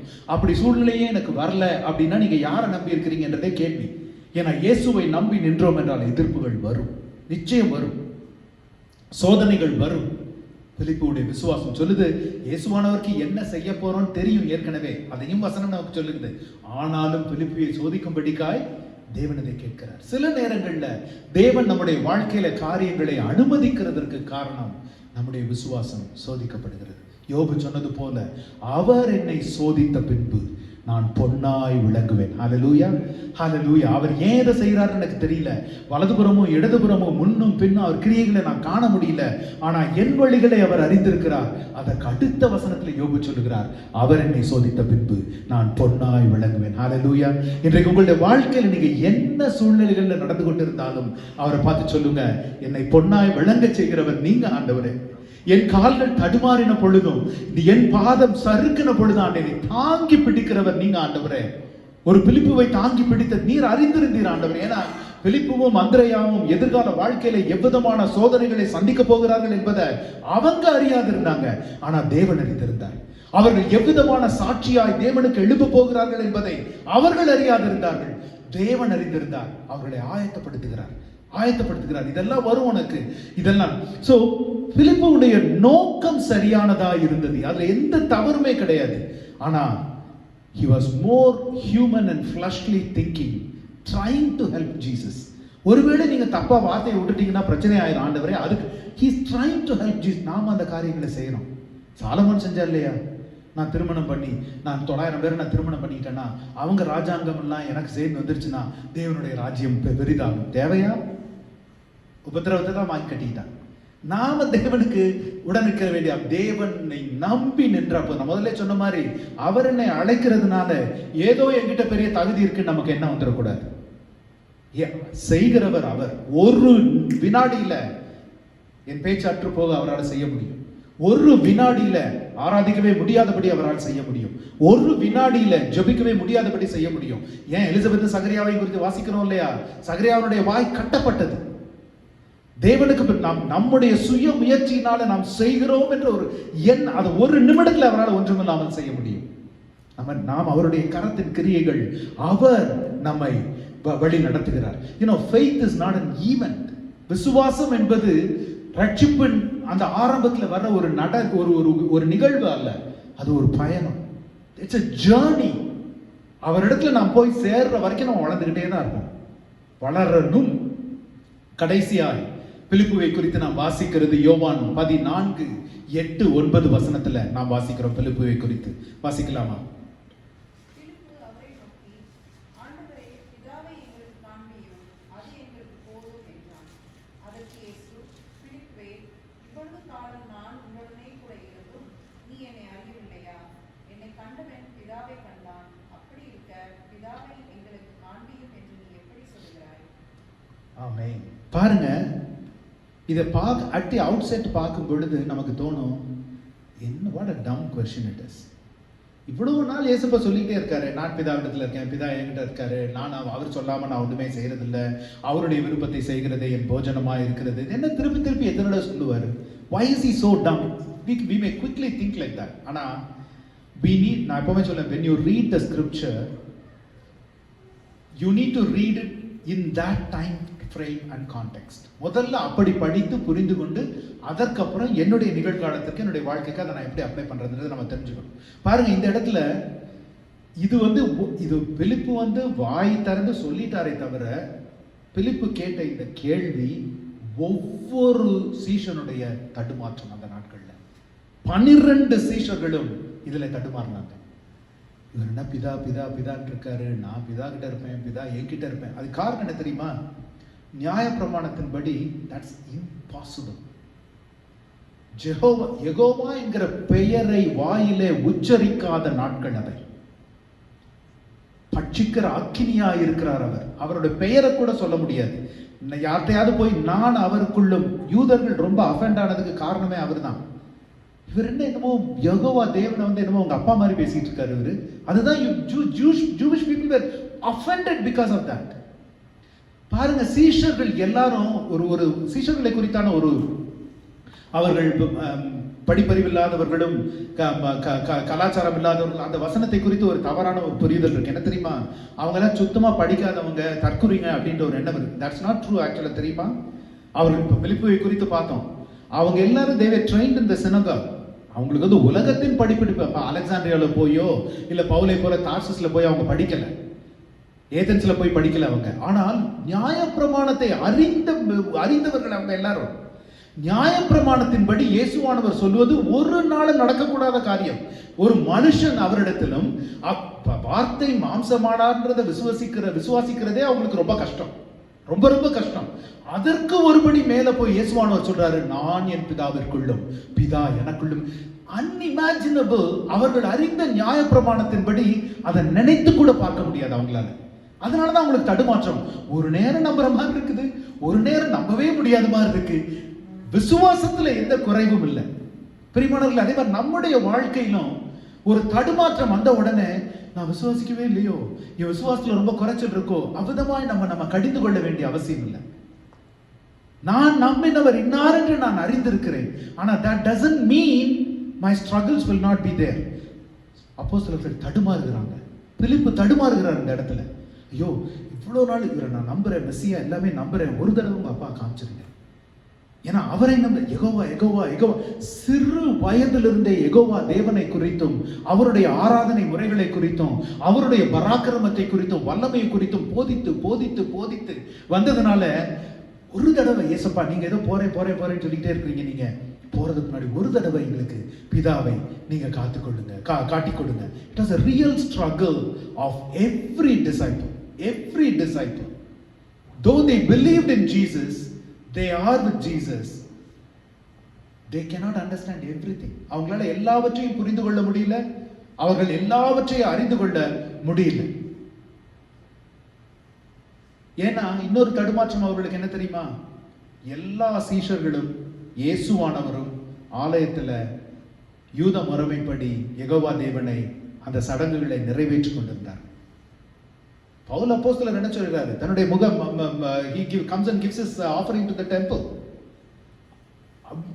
இயேசுவானவர் அதான் சொன்னாரு, நியாயப்பிரமாணத்தை அழிக்க அல்ல, நான் எதுக்கு வந்தேன்? அதை நிறைவேற்ற வந்தேன். நியாயப்பிரமாணத்தின்படி எருசலேம் தேவாலயத்துல எத்தனை முறை இயேசுவோட எருசலேம் தேவாலயத்தில் இருந்ததை குறித்து நாம் வாசிக்கிறோம் வேதத்துல. They were following the Jewish customs. So அவங்க இரண்டுக்கும் இடையில அவர்கள் அல்லாடுகிறாங்க. ஒரு பக்கம் ஐயோ நாம யெகோவா தேவனை நம்பி நாம் பலிகளை செலுத்தி நாம் பண்ணி, ஏன்னா இன்னும் பாருங்க இயேசுவானவர் மகிமைப்படல, இரத்த பலி செலுத்தப்படல, பரிசுத்த ஆவியானவர் இருதயத்துக்குள்ள வரல, அதெல்லாம் இன்னும் நடக்கல. நாம நடந்த நாட்களில இருந்து கொண்டு இந்த வசனத்தை நாம் வாசிக்கும் போது நம்ம வேற விதமா நினைக்கலாம். ஆனால் டிசைபிள்ஸோட ஷூஸ்ல நின்று இந்த வசனங்களை தியானித்தால் அதனுடைய வித்தியாசம் நமக்கு மிக மிக நன்றாய் புரியும். இந்த நாள்ல நமக்கு இது எப்படி ரெலவெண்டா இருக்கு தெரியுமா? இயேசுவானவர் யெகோவா தேவனுக்குள்ளும் யெகோவா தேவன் இயேசுவானவருக்குள்ளும் இருந்த தடுமாற்றம் இன்னைக்கும் முடிஞ்சு போகல. ஒரே ஒரு வித்தியாசம் தான். இன்றைக்கும் ஆவியானவரை குறித்து எத்தனை பேருடைய இருதயத்துல தடுமாற்றங்கள் இருக்கிறது? அபிஷேகம் இருக்கா? ஆவியானவருடைய இந்த வரம் இருக்கா? அந்த வரம் போயிருச்சா? இது எக்ஸ்பயர் ஆயிருச்சா? இது என்ன எக்ஸ்பயர் ஆகலையா? பாருங்க, it is the same struggle but in a different context. எப்படி அந்த சீஷர்கள் தடுமாறினாங்களோ இன்னைக்கு வரைக்கும் ஆவியானவரை குறித்த தடுமாற்றம் இருக்கிறது. நாம் வெளிப்படுத்தின விசேஷம் பைபிள் ஸ்டடி திரும்ப சொல்றதான், வெளிப்படுத்தின விசேஷம் முழுவதையும் சொல்லுகிறவர் இயேசுவானவர். யோவானிடத்துல பேசுகிறார். ஆனா கடைசியில முடிக்கும் போது 7 சபைகளுக்கும் சொல்லுகிறார், ஆவியானவர் சொல்லுவதை, ஆவியானவர் சபைகளுக்கு சொல்லுவதை கேட்க காதுள்ளவன் கேட்கட்டும். ஐயா, பேசுறது இயேசுவானவர். நான் சொல்லுகிறது, இயேசுவாகிய நான் சொல்லுகிறதை கேட்க காதுள்ளவன் கேட்கட்டும்ல சொல்லணும். என்ன சொல்றாரு? ஆவியானவர் சபைகளுக்கு சொல்லுகிறதை. நாம் வாழ்கிறது அந்த பரிசுத்த ஆவியானவருடைய காலத்துல, அவருடைய சத்தத்தை கேட்கிற காலத்துல, அவருடைய பிரசன்னத்தை உணர்கிற காலத்துல, அவர் கண்டித்துணர்த்துகிற நாட்களில. ஏன்னா அதனாலதான் அவர் சொன்னாரு, நான் வாக்களிக்கப்பட்ட ஆவியானவர் வரும் பொழுது நான் உங்களுக்கு போதித்தவைகளை எல்லாம் நினைப்பூட்டி. நாம் அந்த காலத்துல வாழ்ந்து கொண்டு இருக்கிறோம். ஆனா அந்த ஆவியானவரை குறித்த 1000 தடுமாற்றம் நமக்கு இருக்கிறது. What wonder it is that the disciples struggled with Jehovah God and Jesus. இன்றைக்கு நமக்கு ஆவியானவரை குறித்த அவிதமான கேள்விகளும் தடுமாற்றங்களும் இருந்தால் அதை இந்த நாளில் ஆண்டவர்கிட்ட சொல்லுவோம், அப்பா நான் நம்புகிறேன், நான் நம்புறேன் ஆண்டவர், வசனம் சொல்லுகிறபடி நான் நம்புகிறேன் ஆண்டவரே. பிதா, குமாரன், பரிசுத்த ஆவி. கடைசி அப்போஸ்தலர் 1:13. இதோடு இதான் last words where Philip is referred to. அப்போஸ்தலர் 1:13 அங்க அந்த பிலிப்புவை குறித்து சொல்லப்பட்டிருக்கிறது. அவர்கள் அங்கே வந்தபோது மேல் வீட்டில் ஏறினார்கள். அதில் பேதுருவும் யாக்கோபும் யோவானும் அந்திரேயாவும் பிலிப்பும் தோமாவும் பர்தலோமேயும் மத்தேயும் அல்பேயோவின் குமாரனாகிய யாக்கோபும் செலோத்தே எனப்பட்ட சீமோனும் யாக்கோபின் சகோதரனுமாகிய யூதாவும் தங்கியிருந்தார்கள். இதுல இந்த வசனம் நாம் அதிகமாக இதற்குள்ள போகாம ஒன்றை மட்டும் சொல்லி முடிக்கிறேன். இட் டசன்ட் மேட்டர் எவ்வளவு சந்தேகங்கள் பிலிப்புவுக்கு இருந்தாலும், எவ்வளவு தடுமாற்றங்கள் இருந்தாலும், எவ்வளவு அவர் சோதிக்கப்பட்டாலும், எவ்வளவு பாருங்க, he withstood till the end. இறுதி வரை நிலை நின்றார். இயேசுனுடைய உயிர்த்தெழுதல் வரைக்கும் மாத்திரமல்ல, அவர் உயிர்த்தெழுந்த பிறகு இந்த வசனம் நமக்கு சொல்லுகிறது, சீஷர்களோடு ஒருமித்து கூடியிருந்து காத்திருந்தார்கள். பிரியமானவர்களே, நமக்கும் அதே தான். நம் ஒவ்வொருவருடைய வாழ்க்கையிலும் நாம் எந்த சூழ்நிலைகளில் இருந்தாலும் நாம் அவருக்காய் காத்திருக்கிற ஒரு இருதயம் நமக்கு வேண்டும். வேதம் சொல்லாத பல காரியங்களை குறித்து, பிலிப்புவை குறித்து வாசிக்கிறோம். அதாவது உலகத்தின், அதாவது historians of the Roman kingdom, they have written a lot. இயேசுவானவர் சென்றதுக்கு பிறகு பிலிப்பும் அவருடைய சிஸ்டர், அவருடைய சகோதரி மரியம்னே அவங்க 2 பேரும், அண்ட் பர்தலோமியு அதாவது நதானியல். ஸோ இவங்க 3 பேரும் சேர்ந்து கிரேக்க தேசம், பெர்கியா, சிரியா, இந்த எல்லா தேசத்திற்கும் சென்று சுவிசேஷம் அறிவித்திருக்கிறாங்க. பல இடங்களிலே கல்லால் அடிக்கப்பட்டிருக்கிறார்கள், சிறைச்சாலையில வைக்கப்பட்டிருக்கிறார்கள். ஆனா 3 பேரும் அதை விட்டு கொடுக்கவே இல்லை. பிலிப்புனுடைய கரங்களினாலே பல அற்புதங்கள் நடந்தது. ஒரு இறந்து மரித்த ஒரு குழந்தையை தாயினுடைய கரத்திலேயே உயிரோடு எழுப்பின பிலிப்பு என்று அவரை குறித்து சொல்லப்பட்டிருக்கிறது. அதே மாதிரி அவரை அடிக்க வந்த ஒரு சேவகனுடைய கரம் அப்படியே சூம்பி போய் நின்ற வேளையில அதை சுகப்படுத்தினதாய் சரித்திர ஆராய்ச்சியாளர்கள் அவரை குறித்து சொல்றாங்க. அதை விட எருசலேமிலிருந்து பிலிப்புனுடைய ஊழியத்தை கிரேக்க தேசத்துல கேள்விப்பட்டு ஒரு கூட்ட தலைமை ஆசாரியருடைய தலைமையில ஒரு கூட்ட ஜனங்கள் கிரேக்க தேசத்துக்கு வராங்க. வந்து அவங்க என்ன சொல்றாங்க, இந்த பிலிப்புவும் இவன் கூட இருக்கிறவங்களும் பிரசங்கிக்கிறதெல்லாம் போய், ஏன்னா இயேசுனுடைய உடலை இவன் சீஷர்கள் திருடி கொண்டு போய் எங்கேயோ வச்சுட்டு இவ்விதமா கதை சொல்லிட்டு இருக்கிறாங்க என்று எருசலேமில் இருந்து தலைமை ஆசாரியனோடு ஆள்கள் கூட பிலிப்புக்கு எதிராக எங்க பிரசங்கம் பண்ணும் பொழுது, பிலிப்பு அவர்களை எதிர்த்து சாட்சியோடு அவருடைய சரீரத்தை நாங்கள் எடுக்கல என்று சொல்லி சாட்சி சொல்லும் பொழுது அவங்களால பதில் சொல்ல முடியலையா. So they got really angry and agonized and they were about to beat up Philip என்று சொல்லும் பொழுது அந்த நேரத்துல all of them were rendered blind என்று சொல்றாங்க. இதெல்லாம் வேதத்துல இல்ல, சரித்திர ஆராய்ச்சியாளர்கள் சொல்றது. அந்த தலைமை ஆசாரியன் அவனோட ஓட வந்த எல்லாமே ஒரே நிமிடத்துல குருடர்கள் ஆக்கப்பட்டாங்க. அப்போ பிலிப்பு அவர்களுக்காக இயேசுவின் நாமத்தில் ஜெபித்த பொழுது கண்கள் திறக்கப்பட்டு இயேசுவை நம்பினார்களாம். இது எவ்வளவு உண்மை எவ்வளவு பொய்ன்றதெல்லாம் நமக்கு தெரியாது. ஆனா பிலிப்பு முழு விசுவாசத்தோடு தேவனுக்காய் சுவிசேஷத்திற்காய் ஓடி கடைசியா he was in the Hierapolis multiple cities இருக்கு ஆக்சுவலா. இதுல கிரேக்க தேசத்துல இருக்க ஹியராபோலிஸ் என்ற சிட்டியில அவர் சிலுவையில அறையப்பட்டு கொல்லப்படுகிறார்.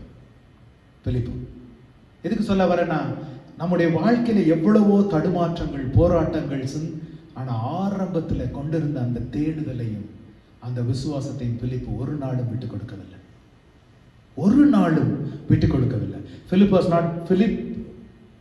was not perfect, but the God whom he believed in was perfect enough. இன்றைக்கு நீங்களும் நானும் we may not be perfect, but the God we believe in is perfect. அது நமக்கு போதும். அவர் பூரணராய் இருக்கிறார், அவர் சத்குணராய் இருக்கிறார். அதனால அது நமக்கு போதுமானது. பிலிப்புனுடைய ஒரு சீஷனாய் பிலிப்புவை குறித்து அதிகம் தெரியாது யாருக்கும். அவர் செய்த அற்புதங்களை குறித்து அதிகம் தெரியாது யாருக்கும். அவர் இயேசுக்கு அப்புறம் அவர் எப்படி வாழ்ந்த வாழ்க்கை தெரியாது யாருக்கும் அதிகம். இன்றைக்கு நாம் தியானித்திருக்கிறோம். That doesn't matter. There's only one thing that matters. Jesus knew Philip. Hallelujah. Amen.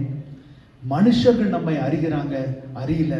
நம்முடைய பெயர் சரித்திரத்தில் எழுதப்பட்டிருக்கிறது, எழுதப்படல. நம்மை அது முக்கியம் இல்லை. ஏசப்பா பிலிப்புவை அறிந்திருந்தார். அழைத்தவர் உண்மையுள்ளவராய் இருந்து இறுதி வரை பிலிப்பை வழி நடத்தினார். இறுதி வரை அவருடைய கரத்தினால தன்னுடைய ராஜ்யத்தை கட்டி எழுப்பினார். இன்றைக்கு அதே தேவன் உங்களையும் என்னையும் கொண்டு அதை செய்ய வல்லவராய் இருக்கிறார். ஆமென். எல்லாரும் கண்களை மூடி அவருடைய சமூகத்துக்கு வந்து இந்த நாள்ல சொல்லுவோமா, தன்னை அழைத்த இயேசுவை பிலிப்பு பற்றி கொண்டார்.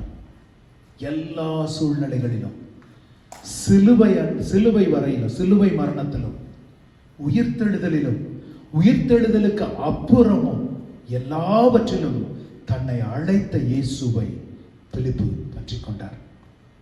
இன்றைக்கு நாம் அவிதமாய் பற்றி கொள்வோமா அவரை? நாம் அவிதமாய் பற்றிக் கொள்வோமா? எல்லாரும் எழுந்து நின்று அப்பா உம்மை பற்றின ஒரு ஆழ்ந்த விசுவாசம் ஆண்டவரை, எந்த நம்பிக்கையோடு விசுவாசத்தோடு பிலிப்பு ஃபாலோ மீ என்று நீங்கள் சொன்ன உடனே தன் பின்னால் நடந்து வந்தாரோ அதே விதமாய் அப்பா இந்த நாளில் எனக்கு அவ்விதமான ஒரு விசுவாசத்தை கொடுங்க. என் தடுமாற்றங்கள் அதிகம், என் சோதனைகள் அதிகம், என் பலவீனங்கள் அதிகம். ஆனாலும் ஆண்டவரே, அவை எல்லாவற்றிற்கும் மேலாய் உண்மை நான் நம்புகிறேன், உண்மை நான் விசுவாசிக்கிறேன். ஆண்டவரே, வருட துவக்கத்தில் பேசியிருக்கீங்களே, நீ விசுவாசித்தால் தேவனுடைய மகிமையை காண்பா என்று சொல்லியிருக்கீங்களா? ஆண்டவரே, தேவனுடைய மகிமையை காண்கிற ஒரு விசுவாசத்தை எனக்குள்ள அனல் மூட்டி எழுப்புங்க. இந்த உலக வாழ்க்கையிலும் ஆவிக்குரிய வாழ்க்கையிலும் சகலத்திலும் உம்முடைய மகிமையை காண்கிற ஒரு விசுவாசத்தை எனக்குள்ள எழுப்புங்க ஆண்டவரே. கிருபையுள்ள நல்ல ஆண்டவரே, இந்த நாளுக்காய் உமக்கு ஸ்தோத்திரம், நன்றி, ஆராதனை அப்பா. ஜீவனுள்ள தேவன் நீர் ஆண்டவரே. ஒரு அந்திரேயாவை அழைத்த தேவன், ஒரு பிலிப்புவை அழைத்த தேவன் இன்று எங்கள் ஒவ்வொருவரையும் பெயர் சொல்லி அழைத்திருக்கிறீர் ஆண்டவரே. அதனாலதான் நாங்க ரட்சிக்கப்பட்டு இந்த இடத்துல அமர்ந்திருக்கிறோம். அதனாலதான் இவ்வளவு குளிரிலும் இவ்வளவு காரியத்திலும் என் தேவனை ஆராதிக்கிறது நலம் என்று நாங்கள் வாஞ்சித்து தேடி வந்திருக்கிறோம். ஏனென்றால் அழைத்தவர் நீர் உண்மையுள்ளவர் ஆண்டவரே, அழைத்தவர் நீர் உண்மையுள்ளவர். எங்களுடைய தகுதியை கொண்டு நீங்க அழைக்கல ஆண்டவரே, உம்முடைய கிருபையை கொண்டு அழைத்தீர். எங்களுடைய தகுதியினால நாங்க பெரியவங்க ஆகல. நாங்க இன்று பாடினது போல, சங்கீதம் 35 சொல்லி இருக்கிறது போல, உமது காருண்யம் எங்களை பெரியவர்கள் ஆக்கிற்று ஆண்டவரே. உமக்கு ஸ்தோத்திரம், நன்றி, ஆராதனை அப்பா. அப்பா, இங்க இருக்கிற ஒவ்வொரு குடும்பத்தையும் உடைய கரத்தில் ஒப்புக் கொடுக்கிறேன் ஆண்டவரே. Every family, every individual, O Lord, from young to the old, O Lord, ஒப்புக் கொடுத்து ஜெபிக்கிறேன் ஆண்டவரே. தகப்பனே, நீர் உமக்காய் அனல் கொள்ள செய்வீராக. அப்ப அந்த அனலிலே தகப்பனே, சத்ருவின் கிரியைகள் எல்லாம் எரிந்து போகும்படிக்காய் ஜெபிக்கிறோம். பட்சிக்கிற அக்கினியாகிய தேவனுடைய அக்கினி குடும்பங்களுக்குள்ளே நிலை பெறும் பொழுது, எங்களுடைய இருதயங்களிலே நிலை பெறும் பொழுது, சத்ருவின் கிரியைகள் அழிக்கப்படும் இயேசுவின் நாமத்தினால. ஒரு விடுதலை குடும்பத்துல உண்டாகட்டும் இயேசுவின் நாமத்தினால ஆண்டவரே.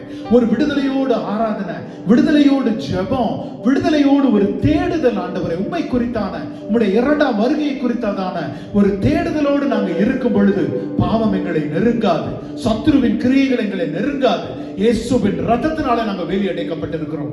அவ்விதமான ஒரு பாதுகாப்பு, அவ்விதமான ஒரு பரிசுத்தம், அவ்விதமான ஒரு வாஞ்சை, the desire for your righteousness, desire for your ways, உம்முடைய வழிகளுக்கு, உம்முடைய நீதிக்கு எங்களுடைய இருதயம் வாஞ்சிக்கும்படிக்காய், கலைமானானது நீரோடையை வாஞ்சித்து கதறுகிறது போல எங்க இருதயம் உம்மை நோக்கி கதறட்டும் ஆண்டவரே. ஒவ்வொரு குடும்பத்தையும் அப்படி அனல் கொண்டு எழுப்பும்.